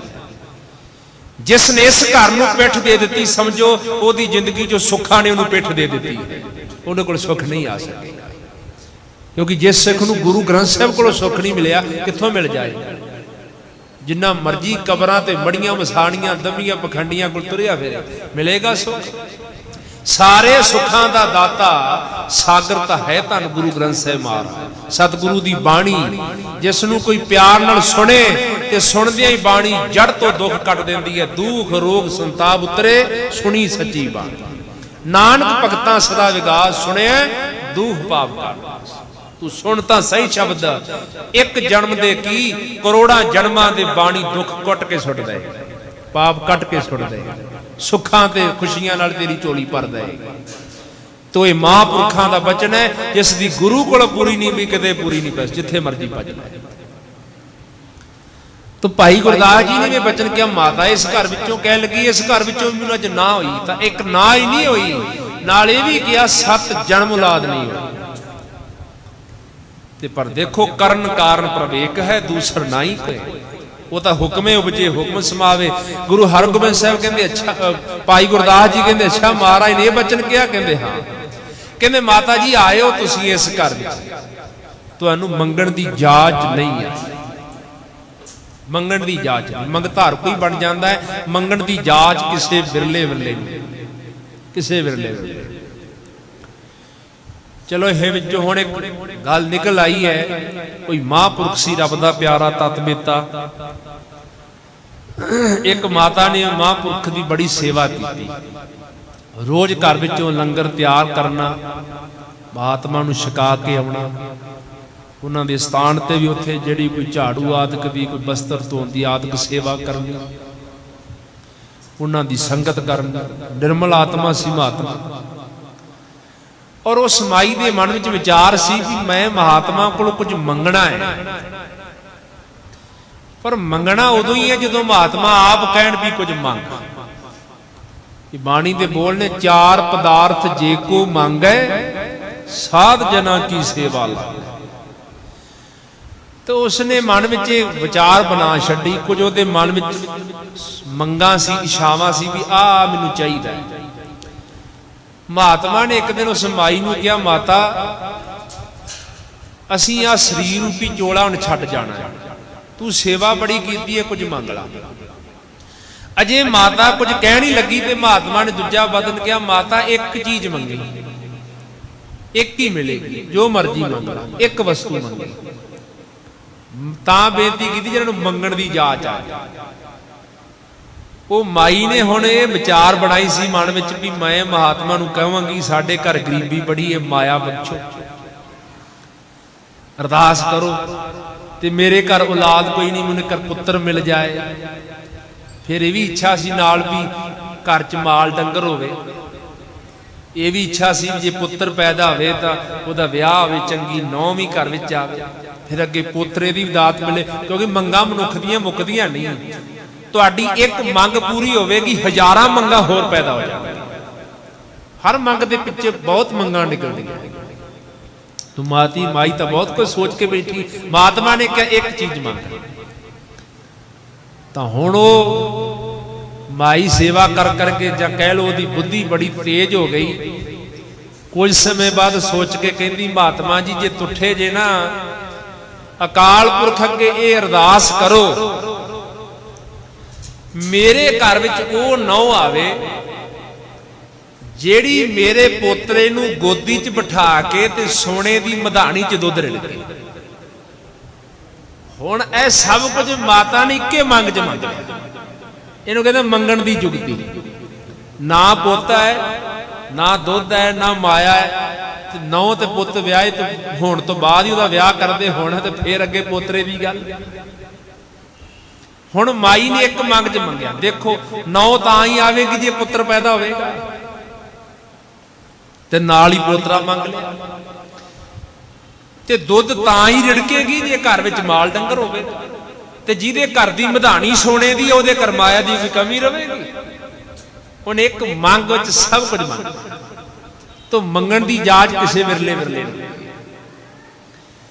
ਦੇਖੋ ਬਾਬਾ ਬਿਧੀ ਚੰਦ ਸਾਹਿਬ ਜੀ ਮਹਾਰਾਜ ਨੂੰ ਇਹ ਕਿਹਾ, ਮਹਾਰਾਜ ਕਹਿੰਦੇ ਬਾਬਾ ਜੀ ਕੁਝ ਮੰਗੋ, ਤੁਹਾਨੂੰ ਕੁਝ ਦੇਣਾ ਹੈ। ਤੇ ਬਾਬਾ ਬਿਧੀ ਚੰਦ ਸਾਹਿਬ ਕਹਿੰਦੇ ਮਹਾਰਾਜ ਤੁੱਠੇ ਜੇ ਤੇ ਮੰਗਣ ਦੀ ਇੱਛਾ ਹੀ ਖਤਮ ਕਰ ਦਿਓ। ਤੇ ਗੁਰੂ ਹਰਗੋਬਿੰਦ ਸਾਹਿਬ ਨੇ ਕਿਹਾ ਬਾਬਾ ਬਿਧੀ ਚੰਦ ਸਾਹਿਬ ਜੇ ਤੁਸੀਂ ਕੁਝ ਨਹੀਂ ਮੰਗਦੇ ਤਾਂ ਫਿਰ ਅਸੀਂ ਆਪ ਤੁਹਾਨੂੰ ਦੇਣੇ। ਤੇ ਇਹ ਬਚਨ ਕਹਿ ਕੇ ਬਿਧੀ ਚੰਦ ਛੀਨਾ ਗੁਰੂ ਕਾ ਸੀਨਾ, ਭਾਉ ਭਗਤ ਲੀਨਾ ਕਮੀ ਕਦੇ ਨਹੀਂ। ਗੁਰੂ ਨੇ ਆਪਣਾ ਰੂਪ ਹੀ ਬਣਾ ਲਿਆ ਤਾਂ ਕੀ ਪਿੱਛੇ ਕਮੀ ਰਹੀ। ਸਾਗਰ ਹੀ ਹੋ ਗਏ ਬਾਬਾ ਬਿਧੀ ਚੰਦ ਸਾਹਿਬ, ਗੁਰੂ ਦਾ ਰੂਪ ਹੀ ਹੋ ਗਏ। ਤਾਂ ਕੁਝ ਨਾ ਮੰਗ ਕੇ ਬਹੁਤ ਵੱਡੀ ਦਾਤ ਮੰਗ ਲਈ, ਬਹੁਤ ਕੁਝ ਪ੍ਰਾਪਤ ਕਰ ਲਿਆ। ਗੁਰੂ ਤੇਗ ਬਹਾਦਰ ਸਾਹਿਬ ਮਹਾਰਾਜ ਕੋਲ ਵੀ ਇੱਕ ਰਾਜਾ ਆਇਆ ਸੀ। ਉਹਨੇ 2-3 ਵਿਆਹ ਕਰਾਏ ਤੇ ਉਹਦੇ ਘਰ ਔਲਾਦ ਨਹੀਂ ਸੀ ਹੁੰਦੀ। ਉਹ ਰਾਣੀਆਂ ਨੂੰ ਨਾਲ ਲੈ ਕੇ ਆਇਆ। ਉਹਨੇ ਜੁਗਤੀ ਇਹੋ ਜਿਹੀ ਲਾਈ, ਉਹਨੇ ਆਪਣੇ ਰਾਜ ਦਰਬਾਰ ਦੇ ਸਭ ਦਰਵਾਜ਼ੇ ਬੰਦ ਕਰਕੇ, ਖਜ਼ਾਨਿਆਂ ਦੇ ਔਰ ਜਿਹੜੇ ਹੋਰ ਵੀ ਉਹਦੇ ਕਮਰੇ ਬਣੇ ਹੋਏ ਸਾਰੇ ਬੰਦ ਕਰਕੇ, ਏਡਾ ਵੱਡਾ ਚਾਬੀਆਂ ਦਾ ਉਹਨੇ ਗੁੱਛਾ ਬਣਾ ਲਿਆ। ਲੈ ਕੇ ਆਇਆ ਗੁਰੂ ਸਾਹਿਬ ਕੋਲ। ਉਹ ਗੁੱਛਾ ਗੁਰੂ ਤੇਗ ਬਹਾਦਰ ਸਾਹਿਬ ਦੇ ਚਰਨਾਂ 'ਚ ਰੱਖ ਦਿੱਤਾ। ਮਹਾਰਾਜ ਨੇ ਚਾਬੀਆਂ ਦੇਖੀਆਂ, ਕਹਿੰਦੇ ਰਾਜਨ ਇਹ ਕੀ ਖੇਡ ਹੈ? ਚਾਬੀਆਂ? ਕਹਿੰਦੇ ਬਾਦਸ਼ਾਹ ਇਹ ਮੇਰੇ ਰਾਜ ਭਾਗ ਦੀਆਂ ਚਾਬੀਆਂ। ਤੇ ਮਹਾਰਾਜ ਕਹਿੰਦੇ ਸਾਡੇ ਕੋਲ ਕਿਵੇਂ? ਕਹਿੰਦੇ ਮਹਾਰਾਜ ਜਾਂ ਤਾਂ ਚਾਬੀਆਂ ਸਾਂਭ ਲਓ ਤੇ ਜਾਂ ਚਾਬੀਆਂ ਨੂੰ ਸਾਂਭਣ ਵਾਲਾ ਦੇ ਦਿਓ। ਤਾਂ ਗੁਰੂ ਸਾਹਿਬ ਨੇ ਉਹਦੀ ਐਸੀ ਮੰਗ ਵੇਖ ਕੇ, ਐਸੀ ਜੁਗਤੀ ਦੇ ਕੇ ਟੁੱਟ ਕੇ ਉਹਨੂੰ ਪੁੱਤਰ ਦੀ ਦਾਤ ਬਖਸ਼ੀ। ਇਸ ਜੁਗਤੀ ਨਾਲ ਨੇ ਮੰਗਿਆ। ਭਾਈ ਗੁਰਦਾਸ ਜੀ ਨੇ ਕਿਹਾ ਮਾਤਾ ਤੂੰ ਠੀਕ ਆਈ ਹੈ, ਜੀ ਆਇਆਂ ਨੂੰ, ਪਰ ਤੈਨੂੰ ਮੰਗਣ ਦੀ ਜਾਚ ਨਹੀਂ। ਤੂੰ ਕਿਹਾ ਬਾਬਾ ਤੂੰ ਦੱਸ ਕਿਵੇਂ ਮੰਗਾਂ? ਤੇ ਕਿਹਾ ਮਾਤਾ ਇਹ ਗੁਰੂ ਪ੍ਰਮਾਤਮਾ ਦਾ ਸਰਗੁਣ ਸਰੂਪ ਹੈ ਤੇ ਪ੍ਰਮਾਤਮਾ ਪਰਮੇਸ਼ਰ ਉਹ ਕਰਨ ਕਾਰਨ ਪ੍ਰਵੇਕ ਹੈ, ਦੂਸਰ ਨਹੀਂ ਕੋਈ। ਉਹ ਤਾਂ ਹੁਕਮੇ ਉਪਜੇ ਹੁਕਮ ਸਮਾਵੇ। ਉਹ ਆਪਣੇ ਹੁਕਮ ਨਾਲ ਜਦ ਮਰਜੀ ਕਿਸੇ ਨੂੰ ਪੈਦਾ ਕਰ ਸਕਦਾ, ਜਦ ਚਾਹੇ ਨਾਸ਼ ਕਰ ਸਕਦਾ। ਉਹਦੇ ਹੁਕਮ ਦੀ ਖੇਡ ਹੈ। ਤੋ ਤੂੰ ਕੱਲ ਨੂੰ ਫੇਰ ਗੁਰੂ ਸਾਹਿਬ ਕੋਲ ਆਈ, ਕਾਗਜ਼ ਕਲਮ ਲੈ ਕੇ ਆਈ, ਤਾਂ ਇਹ ਤਰਲਾ ਮਾਰੀ ਵੀ ਜੇ ਨਹੀਂ ਮਹਾਰਾਜ ਮੇਰੇ ਕਰਮਾਂ 'ਚ ਤੁਸੀਂ ਲਿਖਿਆ ਪਹਿਲਾਂ, ਹੁਣ ਲਿਖ ਦਿਓ। ਲਿਖਣਾ ਤਾਂ ਤੁਸੀਂ ਹੈ, ਅੱਖਰ ਤਾਂ ਤੁਸੀਂ ਪਾਉਣਾ, ਤੁਸੀਂ ਤਾਂ ਪਰਮੇਸ਼ਰ ਸਰੂਪ ਹੋ। ਤੋ ਅਗਲੇ ਦਿਨ ਮਹਾਰਾਜ ਘੋੜੇ ਤੇ ਸਵਾਰ ਹੋ ਕੇ ਨਾਲ ਸੰਗਤਾਂ ਲੈ ਕੇ ਚੱਲੇ ਸੀ ਕਿਤੇ। ਉਹ ਮਾਈ ਫੇਰ ਅਕਲਵਾਂਡੀ ਹੋ ਗਈ, ਹੱਥ ਜੋੜੇ ਨਮਸਕਾਰ ਕੀਤੀ। ਮਾਰ ਕੇ ਦੱਸੋ ਮਾਤਾ ਜੀ। ਕਹਿੰਦੇ ਮਹਾਰਾਜ ਕੱਲ ਬੇਨਤੀ ਕੀਤੀ। ਮਹਾਰਾਜ ਨੇ ਉਸੇ ਵੇਲੇ ਵਚਨ ਕੀਤਾ, ਮਾਤਾ ਜੀ ਕੱਲ ਤੁਹਾਨੂੰ ਦੱਸ ਦਿੱਤਾ ਸੀ, ਤੁਹਾਡੇ ਭਾਗਾਂ 'ਚ ਨਹੀਂ ਹੈ, ਕੱਲ ਦੱਸਿਆ ਤਾਂ ਸੀ ਤੁਹਾਨੂੰ ਸੰਗਤ ਵਿੱਚ। ਮਾਤਾ ਨੇ ਉਸੇ ਵੇਲੇ ਕਾਗਜ਼ ਕਲਮ ਅੱਗੇ ਕੀਤੀ। ਕਹਿੰਦੇ ਮਹਾਰਾਜ ਸੱਚੇ ਪਾਤਸ਼ਾਹ ਲਿਖਣ ਵਾਲੇ ਤਾਂ ਤੁਸੀਂ ਹੋ, ਤੁਸੀਂ ਪਰਮੇਸ਼ਰ ਦਾ ਸਰਗੁਣ ਸਰੂਪ ਹੋ। ਗੁਰੂ ਨਾਨਕ ਸਾਹਿਬ ਦੀ 6ਵੀਂ ਜੋਤ ਹੋ, ਜਿਸ ਬਾਰੇ ਭੱਟ ਸਾਹਿਬ ਕਹਿੰਦੇ ਆਪ ਨਾਰਾਇਣ ਕਲਾ ਧਾਰ ਜਗ ਮੈਂ ਪਰਵਰਿਓ, ਨਿਰੰਕਾਰ ਆਕਾਰ ਜੋਤ ਜਗ ਮੰਡਲ ਕਰਿਓ, ਬਲਿਓ ਚਰਾਤ ਅੰਧਿਆਰ ਮੈਂ ਸਭ ਕਲ ਉਦਰੀ ਇੱਕ ਨਾਮ ਧਰਮ, ਪ੍ਰਗਟ ਸਗਲ ਹਰ ਭਵਨ ਮੈਂ ਜਨ ਨਾਨਕ ਗੁਰ ਪਾਰ ਬ੍ਰਹਮ। ਗੁਰੂ ਨਾਨਕ ਸਾਹਿਬ ਪ੍ਰਮਾਤਮਾ ਪਰਮੇਸ਼ਰ ਅਕਾਲ ਪੁਰਖ ਦਾ ਸਰੂਪ ਹਨ। ਗੁਰੂ ਅਰਜਨ ਦੇਵ ਮਹਾਰਾਜ ਸਾਹਿਬ ਜੀ ਦੇ ਬਾਰੇ ਆਪ ਭੱਟ ਸਾਹਿਬ ਇਹ ਕਹਿੰਦੇ ਆ, ਧਰਨ ਗਗਰ ਨਵ ਖੰਡ ਮੈਂ ਜੋਤ ਸਵਰੂਪੀ ਰਹਿਓ ਪਾਰ, ਪਨ ਮਥੁਰਾ ਕਛ ਭੇਦ ਨਹੀਂ, ਗੁਰ ਅਰਜਨ ਪ੍ਰਤੱਖ ਹਰ। ਕੋਈ ਫਰਕ ਨਹੀਂ ਹੈ, ਗੁਰੂ ਅਰਜਨ ਦੇਵ ਮਹਾਰਾਜ ਪਰਮੇਸ਼ਰ ਹਨ। ਗੁਰ ਪਰਮੇਸ਼ਰ ਏਕੋ ਜਾਣ, ਗੁਰ ਗੋਬਿੰਦ ਗੋਬਿੰਦ ਗੁਰੂ ਹੈ, ਨਾਨਕ ਭੇਦ ਨਾ ਪਾਈ। ਕਦੀ ਸਿੱਖ ਇਹ ਸ਼ੰਕਾ ਨਾ ਕਰੇ ਗੁਰੂ ਹੋਰ ਹੈ ਪ੍ਰਮਾਤਮਾ ਹੋਰ ਹੈ, ਨਹੀਂ, ਗੁਰੂ ਹੀ ਪ੍ਰਮਾਤਮਾ ਦਾ ਸਰੂਪ। ਉਹ ਨਿਰਗੁਣ ਸਰੂਪ ਹੈ, ਇਹ ਸਰਗੁਣ ਸਰੂਪ ਹੈ। ਇਸ ਸਰੂਪ ਦੇ ਰਾਹੀਂ, ਇਸ ਦਰ ਦੇ ਰਾਹੀਂ ਅਸੀਂ ਉਸ ਘਰ ਤੱਕ ਪਹੁੰਚ ਸਕਦੇ, ਨਹੀਂ ਤਾਂ ਨਹੀਂ। ਤਾਂ ਮਹਾਰਾਜ ਦੇ ਅੱਗੇ ਕਾਗਜ਼ ਕਲਮ ਕੀਤਾ, ਪਾਤਸ਼ਾਹ ਤੁਸੀਂ ਤਾਂ ਪਰਮੇਸ਼ਰ ਸਰੂਪ ਹੋ, ਲਿਖ ਦਿਓ ਹੁਣ। ਮਹਾਰਾਜ ਸੁਣ ਕੇ ਉਸ ਮਾਈ ਦੀ ਜੁਗਤੀ ਬੜੇ ਪ੍ਰਸੰਨ ਹੋਏ। ਕਹਿੰਦੇ ਕੋਈ ਮਿਲ ਗਿਆ ਹੈ ਤੈਨੂੰ ਮਾਤਾ ਜੁਗਤੀ ਦੱਸਣ ਵਾਲਾ। ਕਾਗਜ਼ ਕਲਮ ਲਿਆ, ਹੁਕਮੇ ਉਪਜੇ ਹੁਕਮ ਸਮਾਵੇ। ਇੱਕ ਦਿਨ ਪਹਿਲਾਂ ਗੁਰੂ ਹਰਗੋਬਿੰਦ ਸਾਹਿਬ ਨੇ ਇਹ ਬਚਨ ਕੀਤਾ, 7 ਜਨਮ ਤੇਰੇ ਕਰ ਔਲਾਦ ਨਹੀਂ ਹੋਵੇਗੀ ਜਦੋਂ ਗੁਰੂ ਲੇਖ ਬਦਲਣ ਤੇ ਆਇਆ, ਸੱਚੇ ਪਾਤਸ਼ਾਹ ਨੇ ਉਸੇ ਜਨਮ ਚ 7 ਪੁੱਤਰਾਂ ਦੀ ਦਾਤ ਬਖਸ਼ੀ, ਉਸੇ ਜਨਮ ਚ। ਇਹ ਗੁਰੂ ਦਾ ਹੁਕਮ ਸੀ, ਇਹ ਪ੍ਰਮਾਤਮਾ ਦਾ ਹੁਕਮ ਹੈ। ਉਹ ਜਿਵੇਂ ਚਾਹੇ ਕਰ ਸਕਦਾ, ਉਹਦੀ ਆਪਣੀ ਮਰਜ਼ੀ ਹੈ। ਹੁਕਮ ਹੈ ਉਪਜੇ ਹੁਕਮ ਸਮਾਵੇ। ਇੱਥੇ ਹੁਣ ਕੀ ਕਵੇਗਾ? ਕਈ ਜੋਤਿਸ਼ ਵਾਲਿਆਂ ਨੇ ਮਾਤਾ ਨੂੰ ਪਹਿਲਾਂ ਵੀ ਕਿਹਾ ਹੋਵੇਗਾ ਤੇਰੇ ਕਰਮਾਂ ਚ ਨਹੀਂ ਔਲਾਦ ਹੈਗੀ, ਨਹੀਂ ਹੋਣੀ। ਤਾਂ ਕੋਈ ਹੈ ਐਸਾ ਗੁਰੂ ਵਰਗਾ ਸਮਰੱਥ ਜਿਹੜਾ ਲੇਖ ਹੀ ਬਦਲਦਾ ਹੈ, ਪੁੱਠੇ ਲੇਖ ਸਿੱਧੇ ਕਰਦਾ? ਉਹ ਕੇਵਲ ਗੁਰੂ ਪ੍ਰਮਾਤਮਾ ਕਰ ਸਕਦਾ ਹੈ। ਤੋ ਸੱਚੇ ਪਾਤਸ਼ਾਹ ਮਹਾਰਾਜ ਕਹਿੰਦੇ, ਹੇ ਅਕਾਲ ਪੁਰਖ ਵਾਹਿਗੁਰੂ, ਇਹ ਸਾਰੀ ਸ੍ਰਿਸ਼ਟੀ ਤੇਰੇ ਆਸਰੇ ਖੜੀ ਹੈ, ਪਰ ਤੁਹਾਨੂੰ ਕਿਸੇ ਦਾ ਆਸਰਾ ਦੀ ਲੋੜ ਨਹੀਂ। ਤੁਸੀਂ ਆਪਣੇ ਆਪ ਤੋਂ ਸੁਤੇ ਸੇਤੀ ਪ੍ਰਕਾਸ਼ਮਾਨ ਹੋ। ਇਸ ਕਰਕੇ ਤੁਹਾਡੇ ਹੁਕਮ ਜੀ ਸਭ ਕੁਝ ਪੈਦਾ ਹੋ ਰਿਹਾ, ਤੁਹਾਡੇ ਹੁਕਮ ਜੀ ਨਾਸ਼ ਹੋ ਰਿਹਾ ਹੈ ਜੀ। ਹੁਕਮੇ ਊਚ ਨੀਚ ਬਿਹਾਰ, ਹੁਕਮੇ ਅਨਕ ਰੰਗ ਪ੍ਰਕਾਰ। ਹੇ ਅਕਾਲ ਪੁਰਖ ਵਾਹਿਗੁਰੂ, ਤੁਹਾਡੀ ਹੁਕਮ ਵਿੱਚ ਹੀ ਜਿਹੜਾ ਸੰਸਾਰ ਦਾ ਵਿਹਾਰ ਚੱਲ ਰਿਹਾ ਹੈ। ਤੁਸੀਂ ਆਪ ਹੀ ਇਹ ਖੇਡ ਵਰਤਾਤੀ, ਕੁਝ ਉੱਚੇ ਬਣਾ ਦਿੱਤੇ, ਕੁਝ ਨੀਵੇਂ, ਕੁਝ ਵੱਡਾ ਕੁਝ ਛੋਟਾ ਕਰ ਦਿੱਤਾ। ਤਾਂ ਦੌੜ ਲੱਗੀ ਹੋਈ ਹੈ, ਹਰ ਬੰਦੇ ਨੂੰ ਦੌੜ ਲੱਗੀ ਹੈ। ਕਾਹਦੀ ਦੌੜ ਲੱਗੀ ਹੈ? ਜਿਹੜਾ ਅੱਗੇ ਲੰਘਿਆ ਮੈਂ ਉਹਦੇ ਬਰਾਬਰ ਹੋਣਾ, ਜਾਂ ਮੈਂ ਉਹਦੇ ਤੋਂ ਵੀ ਅੱਗਾ ਲੰਘਣਾ ਹੈ। ਜਿਹੜਾ ਵੱਡਾ ਹੈ ਮੇਰੇ ਨਾਲੋਂ, ਮੈਂ ਉਹਦੇ ਉਤੋਂ ਵੱਡਾ ਹੋਣਾ। ਇਹੀ ਦੌੜ ਹੈ ਹਰ ਕਿਸੇ ਬੰਦੇ ਨੂੰ, ਹਰ ਖੇਤਰ ਵਿੱਚ। ਮੈਂ ਉਹਦੇ ਤੋਂ ਅੱਗੇ ਲੰਘਣਾ। ਮਨੁੱਖ ਸੋਚਦਾ ਹੈ ਜਿੱਥੇ ਉਹ ਹੈ ਸ਼ਾਇਦ ਉੱਥੇ ਬਹੁਤ ਸੁੱਖ ਹੋਵੇਗਾ, ਉੱਥੇ ਬੜੀ ਖੁਸ਼ੀ ਹੋਵੇਗੀ, ਬੜਾ ਆਨੰਦ ਹੋਵੇਗਾ। ਪਰ ਕੌਣ ਦੱਸੇ ਜਿਸ ਦੀ ਦੌੜ ਜਿਹਦੇ ਪਿੱਛੇ ਤੂੰ ਲੱਗ ਰਿਹਾ ਹੈ, ਜਦੋਂ ਤੂੰ ਉੱਥੇ ਪਹੁੰਚੇਗਾ ਤੂੰ ਦੇਖੇਗਾ ਇਹ ਦੌੜ ਖਤਮ ਨਹੀਂ ਹੋਈ। ਕਿਉਂਕਿ ਉਹ ਵੀ ਸੋਚ ਰਿਹਾ ਕਿ ਅੱਗੇ ਜਾਣ ਵਾਲਾ, ਉਹ ਵੀ ਕਿਸੇ ਅਗਲੀ ਤਰੱਕੀ ਬਾਰੇ ਸੋਚ ਰਿਹਾ। ਤਾਂ ਇਹ ਫਿਰ ਦੌੜ ਮੁੱਕਦੀ ਨਹੀਂ। ਮਨੁੱਖ ਸਾਰੀ ਜ਼ਿੰਦਗੀ ਇਸੇ ਦੌੜ ਜੀਵਨ ਖਪਾ ਕੇ ਚਲਾ ਜਾਂਦਾ ਹੈ। ਮੈਂ ਉਹਦੇ ਬਰਾਬਰ ਹੋਣਾ, ਮੈਂ ਉਹਦੇ ਤੋਂ ਅੱਗੇ ਲੰਘਣਾ, ਮੈਂ ਵੱਡਾ ਬਣਨਾ, ਮੈਨੂੰ ਛੋਟਾ ਹੋਣਾ ਨਹੀਂ ਮਨਜ਼ੂਰ, ਮੈਂ ਨੀਵਾਂ ਨਹੀਂ ਰਹਿਣਾ, ਮੈਂ ਉੱਚਾ ਹੋਣਾ। ਕਿਹੜਾ ਦੱਸੇ? ਤੂੰ ਉੱਚਾ ਹੋ ਜਾਏਗਾ ਤਾਂ ਕੀ ਹੋ ਜਾਏਗਾ? ਅੱਜ ਮੈਨੂੰ 10 ਬੰਦੇ ਜਾਣਦੇ ਨਹੀਂ ਗੱਲ ਬਣੇਗੀ, ਮੈਨੂੰ 1000 ਬੰਦਾ ਜਾਣਨਾ ਚਾਹੀਦਾ, ਲੱਖ ਤਾਂ ਮੈਨੂੰ ਜਾਣਨ ਵਾਲਾ ਹੋਵੇ। ਤੂੰ ਭਾਵੇਂ ਕਰੋੜ ਵੀ ਜਾਣੇਗਾ ਤਾਂ ਕੀ ਹੋ ਜਾਏਗਾ? ਜਿਹਨੂੰ ਕਰੋੜ ਜਾਣਦਾ ਉਹ ਕਿਤੇ ਸੰਤੁਸ਼ਟ ਹੋ ਗਿਆ।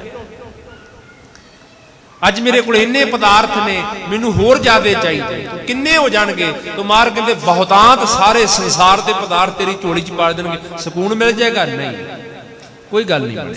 ਇੱਥੇ ਤਾਂ ਸਗਲ ਸ੍ਰਿਸ਼ਟ ਕੋ ਰਾਜਾ ਦੁਖੀਆ, ਸਾਰੀ ਸ੍ਰਿਸ਼ਟੀ ਦੇ ਰਾਜੇ। ਹੁਣ ਕਿਹਾ ਹਾਂ ਮਿਲ ਗਿਆ ਸਾਰੇ ਸੁੱਖ ਆਨੰਦ ਚ? ਕਹਿੰਦੇ ਨਹੀਂ। ਸੱਚੇ ਪਾਤਸ਼ਾਹ ਮਹਾਰਾਜ ਕਹਿੰਦੇ ਤੁਸੀਂ ਐਸਾ ਵਿਹਾਰ ਬਣਾਇਆ ਮਹਾਰਾਜ, ਐਸੀ ਹੁਕਮ ਚ ਖੇਡ ਰਚਾਈ ਹੈ, ਇੰਨੀ ਭੱਜ ਦੌੜ ਮਨੁੱਖ ਦੇ ਮਨ ਚ ਲੱਗੀ। ਔਰ ਤੁਸੀਂ ਆਪਣੀ ਖੇਡ ਐਸੀ ਵਰਤਾਉਂਦੇ ਹੋ, ਕਿਸੇ ਨੂੰ ਉੱਚੀਆਂ ਕਰ ਦਿੰਦੇ ਹੋ, ਕਿਸੇ ਨੂੰ ਨੀਵੀਆਂ ਕਰ ਦਿੰਦੇ ਹੋ, ਕਿਸੇ ਵਿੱਚ ਉੱਚੀ ਮੱਤ ਭਰ ਦਿੰਦੇ ਹੋ, ਉਹ ਮਹਾਨ ਹੋ ਜਾਂਦਾ ਹੈ, ਕਿਸੇ ਦੀ ਮੱਤ ਹੀ ਇਹੋ ਜਿਹੀ ਭਰ ਦਿੰਦੇ ਹੋ, ਨੀਚ ਹੋ ਜਾਂਦਾ ਹੈ। ਪਰ ਬਾਣੀ ਇੱਕ ਗੱਲ ਦੀ ਮੋਹਰ ਲਾਉਂਦੀ ਹੈ, ਜੇ ਕੋਈ ਆਪਣੇ ਆਪ ਨੂੰ ਨੀਵਾਂ ਸਮਝਦਾ, ਉੱਚਾ ਹੋਣਾ ਚਾਹੁੰਦਾ ਹੈ ਨਾ, ਕਿਸੇ ਦੀ ਨਿੰਦਿਆ ਕਰਕੇ ਆਪਾਂ ਉੱਚੇ ਨਹੀਂ ਜੀ ਹੋ ਸਕਦੇ। ਨੀਵੇਂ ਬੰਦੇ ਦਾ ਸੁਭਾਅ ਹੀ ਹੋ ਜਾਂਦਾ ਹੈ, ਜਦੋਂ ਕੋਈ ਉਹਦੇ ਬਰਾਬਰ ਹੋ ਜਾਏ ਜਾਂ ਉੱਚਾ ਹੋ ਜਾਏ ਨਾ, ਫਿਰ ਉਹ ਨਿੰਦਿਆ ਕਰਨ ਲੱਗ ਪੈਂਦਾ, ਸ਼ਾਇਦ ਨਿੰਦਿਆ ਕਰਕੇ ਇਹਨੂੰ ਬਰਾਬਰ ਲੈ। ਨਹੀਂ ਗੱਲ, ਨਿੰਦਿਆ ਕਰਕੇ ਕਿਸੇ ਦੀ ਤੁਸੀਂ ਉੱਚੇ ਨਹੀਂ ਹੋ ਸਕਦੇ, ਕਿਸੇ ਦੇ ਨਾਲ ਈਰਖਾ ਕਰਕੇ ਉੱਚੇ ਨਹੀਂ ਹੋ ਸਕਦੇ, ਪਾਪ ਬੇਈਮਾਨੀ ਧੋਖੇ ਨਾਲ ਉੱਚੇ ਨਹੀਂ ਹੋ ਸਕਦੇ। ਤਾਂ ਮਹਾਰਾਜ ਤੁਸੀਂ ਕੋਈ ਜੁਗਤੀ ਦੱਸ ਦਿਓ ਉੱਚੇ ਹੋਣ ਦੀ। ਮਾਰ ਕਹਿੰਦੇ ਹਾਂ ਇੱਕ ਜੁਗਤੀ ਹੈ।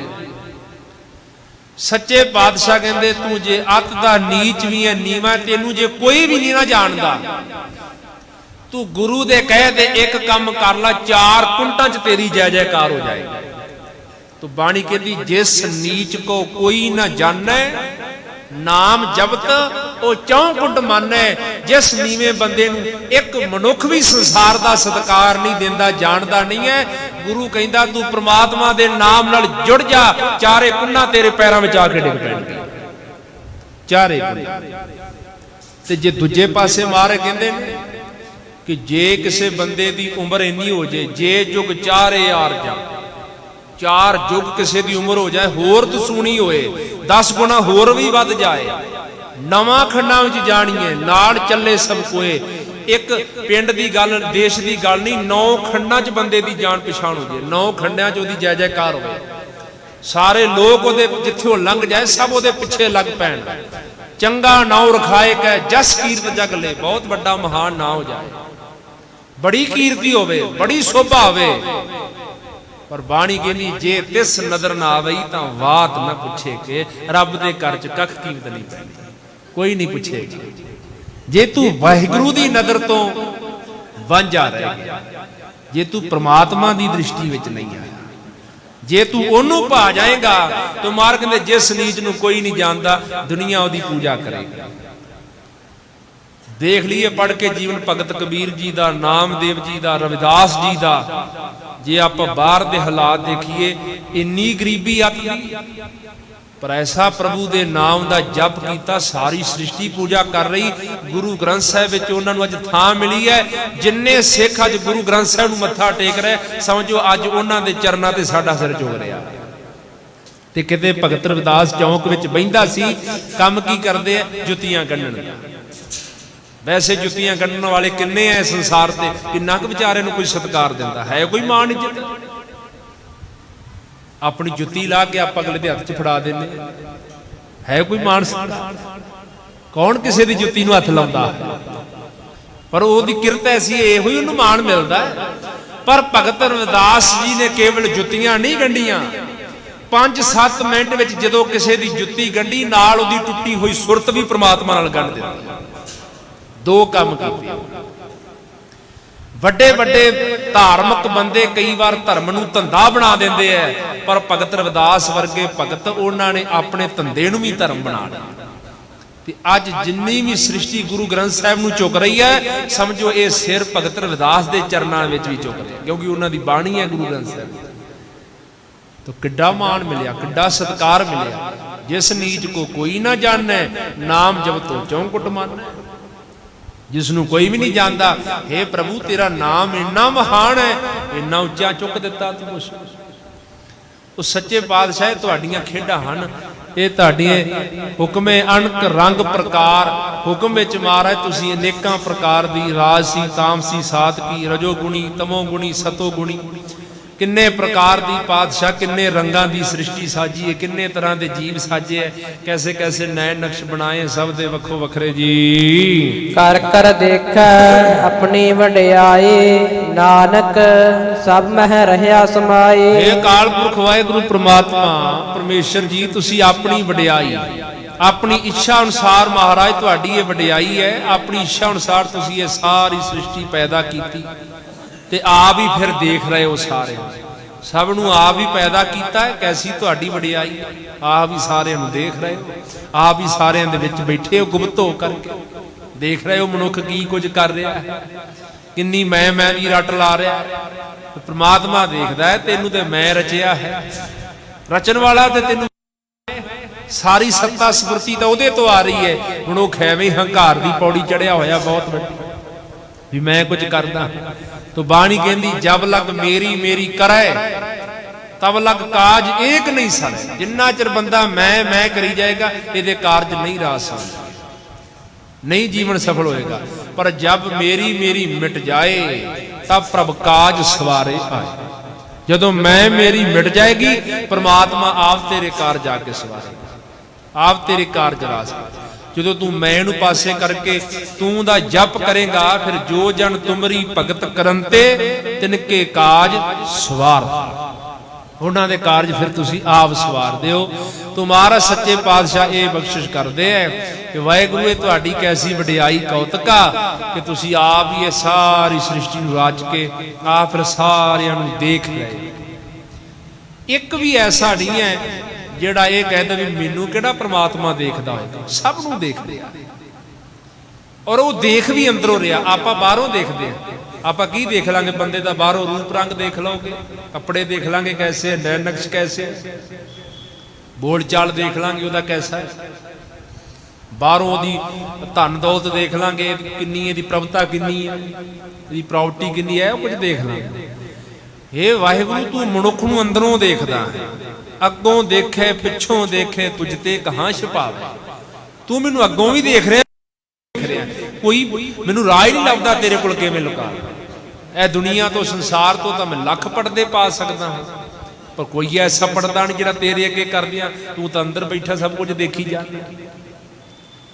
हुण आपां सारे इत्थे बैठे हैं, तुहाडे मन विच की मैं नहीं जानदा, मेरे मन विच की तुसीं कोई नहीं जानदे, पर गुरु ग्रंथ साहिब की हाजत च बैठे हैं। गुरु तो साडे सारियां दे अंदर दी जानदा भी की अंदर चल रहा है। इस करके बाणी कहती वो तो घट घट के अंतर की जानत, भले बुरे की पीर पिछाण।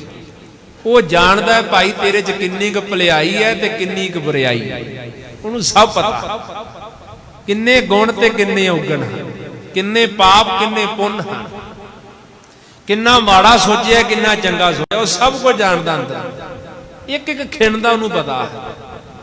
एक भी साड़ी कोई ऐसी हरकत नहीं है जिहड़ी आपां कह दी शायद इसका परमात्मा नूं ना पता लगा, नहीं, सब कुछ उन्होंने पता है। क्योंकि गुज्जी छन्नी नाही बात, नानक करता सब किछ जानदा, जिद्दू किछ गुज्जा ना होए। उहदे कोल लुपिया ही कुछ नहीं, छुपिया ही कोई नहीं। अगर ये गल मनुख के मन में पक्की हो जाए तो हो सकता मनुख के सारे पाप मिट जाए, मनुख के अंदरों सारी ईर्खा मिट जाए, दुविधा द्वैश मिट जाए, किसी का बुरा सोचना मिट जाए। कई बार जो आप कुछ सोचते हैं अपन इउं लगता भी मैनू किहड़ा कोई देखता है, मैनू किहड़ा कोई देख रहा है, मैं तो लुक के सब कुछ चल रहा मेरे मन में।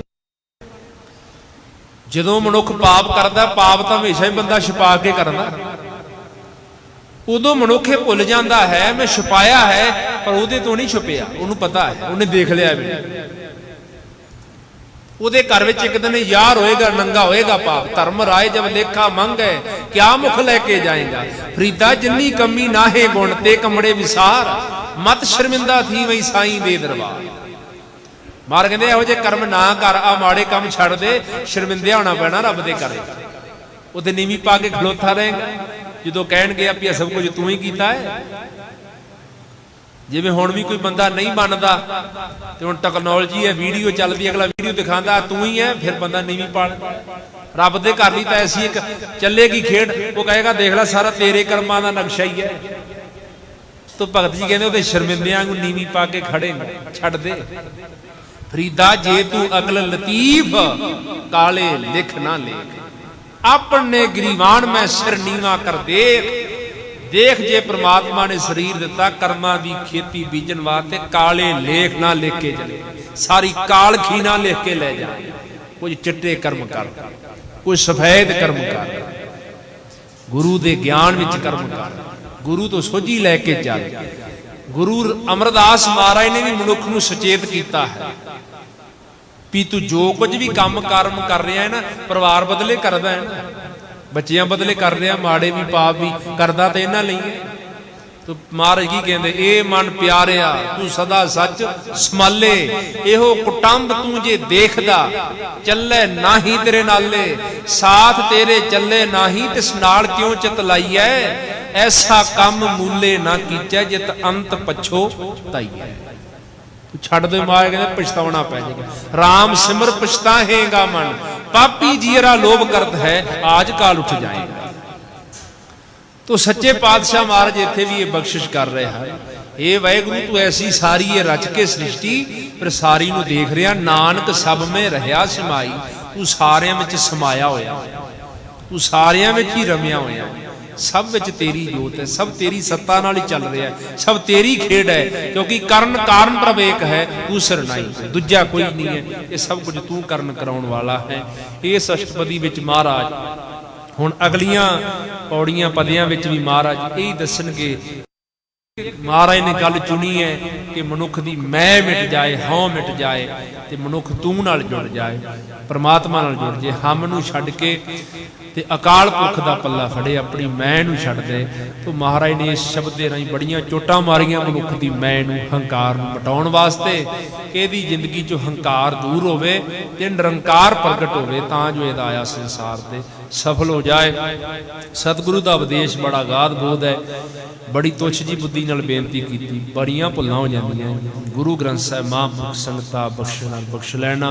कुटान पुर शुक्र श्री गुरु ग्रंथ साहिब महाराज सच्चे पातशाह जी का, बाबा विधि चंद साहिब जी का कुटान पुर शुक्र, जिन्हां दा स्थान है ਔਰ ਬਾਬਾ ਵਿਧੀ ਚੰਦ ਸਾਹਿਬ ਦੀ ਅੰਸ਼ ਬੰਸ ਦੇ ਬਹੁਤ ਸਤਿਕਾਰਯੋਗ ਨਿਰਮਲ ਆਤਮਾ ਮਹਾਂਪੁਰਖ ਬਾਬਾ ਜੀ ਬਾਬਾ ਗੁਰਬਚਨ ਸਿੰਘ ਜੀ ਮਹਾਂਪੁਰਖ ਜਿੱਥੇ ਅਸਥਾਨ ਦੀ ਮਹਾਨ ਸੇਵਾ ਕਰਾ ਰਹੇ ਹਨ, ਗੁਰੂ ਦੀਆਂ ਸੰਗਤਾਂ ਵਾਸਤੇ ਜਿੱਥੇ ਮਹਾਨ ਗੁਰੂ ਕੇ ਲੰਗਰ ਚੱਲਦੇ ਹਨ, ਉਥੇ ਮਹਾਂਪੁਰਖ ਉਦਮ ਕਰਕੇ ਯਤਨ ਕਰਕੇ ਸੰਗਤਾਂ ਦੇ ਸਹਿਯੋਗ ਦੇ ਨਾਲ ਗੁਰੂ ਕੇ ਸ਼ਬਦ ਦਾ ਵੀ ਲੰਗਰ ਮਹਾਨ ਚਲਾਇਆ ਜਾ ਰਿਹਾ ਹੈ, ਤਾਂ ਜੋ ਜਿਹੜੀ ਸਾਡੀ ਸੁਰਤ ਆ ਗੁਰੂ ਕੇ ਸ਼ਬਦ ਨਾਲ ਜੁੜੇ। ਕਿਉਂਕਿ ਕਲਯੁਗ ਦਾ ਸਮਾਂ ਹੈ ਤੇ ਮਾਰ ਕਿਆ ਕਲਯੁਗ ਮੈਂ ਕੀਰਤਨ ਪ੍ਰਧਾਨ, ਕੀਰਤਨ ਨੂੰ ਮਾਰੇ ਨੇ ਪ੍ਰਧਾਨਤਾ ਬਖਸ਼ਿਸ਼ ਕੀਤੀ ਹੈ ਕਿ ਐਸਾ ਕੀਰਤਨ ਕਰ ਮਨ ਮੇਰੇ ਇਹਾਂ ਉਹਾਂ ਜੋ ਕਾਮ ਤੇਰੇ ਨਿਰਵਾਣ ਕੀਰਤਨ ਗਾਵੋ ਕਰਤੇ ਨਿਮਕ ਸਿਮਰਤ ਚਿਤ ਛੂਟੈ। ਤੋ ਸੱਚੇ ਪਾਤਸ਼ਾਹ ਮਹਾਰਾਜ ਨੇ ਧੰਨ ਗੁਰੂ ਨਾਨਕ ਸਾਹਿਬ ਨੇ ਜੀ ਨੇ ਦੇਸ਼ਾਂ ਵਿਦੇਸ਼ਾਂ ਵਿੱਚ ਜਾ ਕੇ ਥਾਂ ਪ੍ਰਥਾ ਨਗਰ ਇਲਾਕਿਆਂ ਜਾ ਕੇ ਗੁਰੂ ਕਾ ਸ਼ਬਦ ਸੰਗਤਾਂ ਨੂੰ ਸੁਣਾਇਆ, ਸ਼ਬਦ ਨਾਲ ਜੋੜਿਆ ਔਰ ਬਚਨ ਵੀ ਕਿਹਾ ਸ਼ਬਦ ਗੁਰੂ ਸੁਰਤ ਤੁਨ ਚੇਲ, ਸ਼ਬਦ ਦਾ ਪ੍ਰਚਾਰ ਕੀਤਾ। ਤੋ ਮਹਾਂਪੁਰਖ ਵੀ ਸਮੇਂ-ਸਮੇਂ ਤੇ ਪੰਥ ਦੇ ਮਹਾਨ ਕੀਰਤਨੀਆਂ ਨੂੰ ਬੁਲਾ ਕੇ ਗੁਰੂ ਕਾ ਸ਼ਬਦ ਸਿੱਖ ਸੰਗਤਾਂ ਨੂੰ ਸਰਵਣ ਕਰਾਉਂਦੇ ਹਨ। ਇਹ ਸਾਡੇ ਸਾਰਿਆਂ ਦੇ ਭਲੇ ਵਾਸਤੇ ਹੈ ਕਿ ਸਾਡੀ ਸੁਰਤ ਸ਼ਬਦ ਨਾਲ ਜੁੜ ਜਾਏ ਤੇ ਸਾਡਾ ਸੰਸਾਰ ਤੇ ਆਇਆ ਸਫਲਾ ਹੋ ਜਾਏ। ਅੱਜ ਵੀ ਪੰਥ ਦੇ ਮਹਾਨ ਕੀਰਤਨੀ ਬਹੁਤ ਸਤਿਕਾਰਯੋਗ ਭਾਈ ਸਾਹਿਬ ਭਾਈ ਜਸਪ੍ਰੀਤ ਸਿੰਘ ਜੀ ਫਤਿਹਗੜ੍ਹ ਸਾਹਿਬ ਵਾਲੇ, ਬੜਾ ਚੜ੍ਹਦੀ ਕਲਾ ਦਾ ਜਥਾ ਹੈ ਤੇ ਮਹਾਂਪੁਰਖ ਬਾਬਾ ਜੀ ਬਾਬਾ ਗੁਰਬਚਨ ਸਿੰਘ ਜੀ ਨਾਲ ਉਹਨਾਂ ਦਾ ਗੁਰਸਿੱਖੀ ਨਾਤੇ ਬੜਾ ਨੇੜਤਾ ਦਾ ਪ੍ਰੇਮ ਪਿਆਰ ਆ।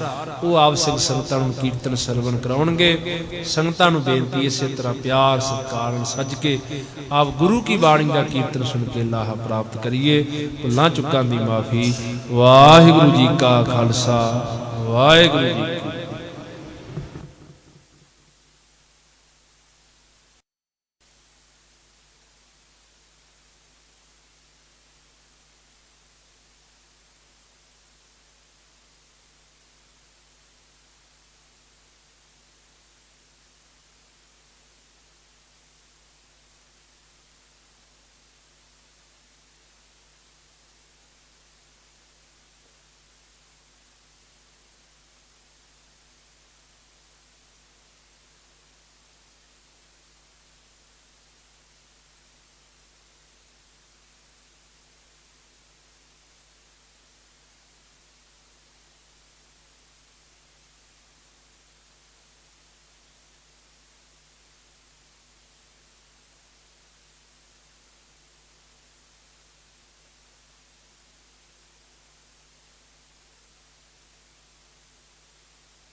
ਵਾਹਿਗੁਰੂ ਵਾਹਿਗੁਰੂ ਜੀ ਵਾਹਿਗੁਰੂ।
ਵਾਹਿਗੁਰੂ ਜੀ ਵਾਹਿਗੁਰੂ ਵਾਹਿਗੁਰੂ ਜੀ ਵਾਹਿਗੁਰੂ ਜੀ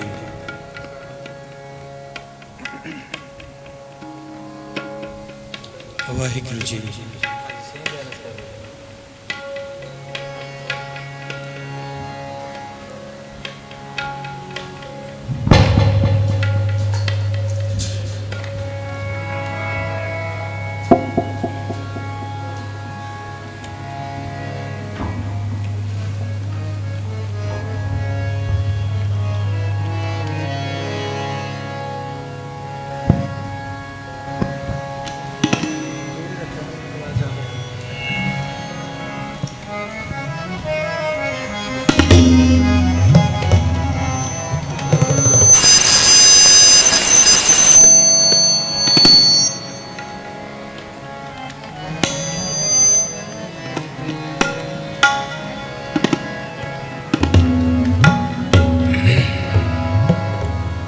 ਵਾਹਿਗੁਰੂ ਜੀ ਵਾਹਿਗੁਰੂ ਜੀ ਵਾਹਿਗੁਰੂ ਜੀ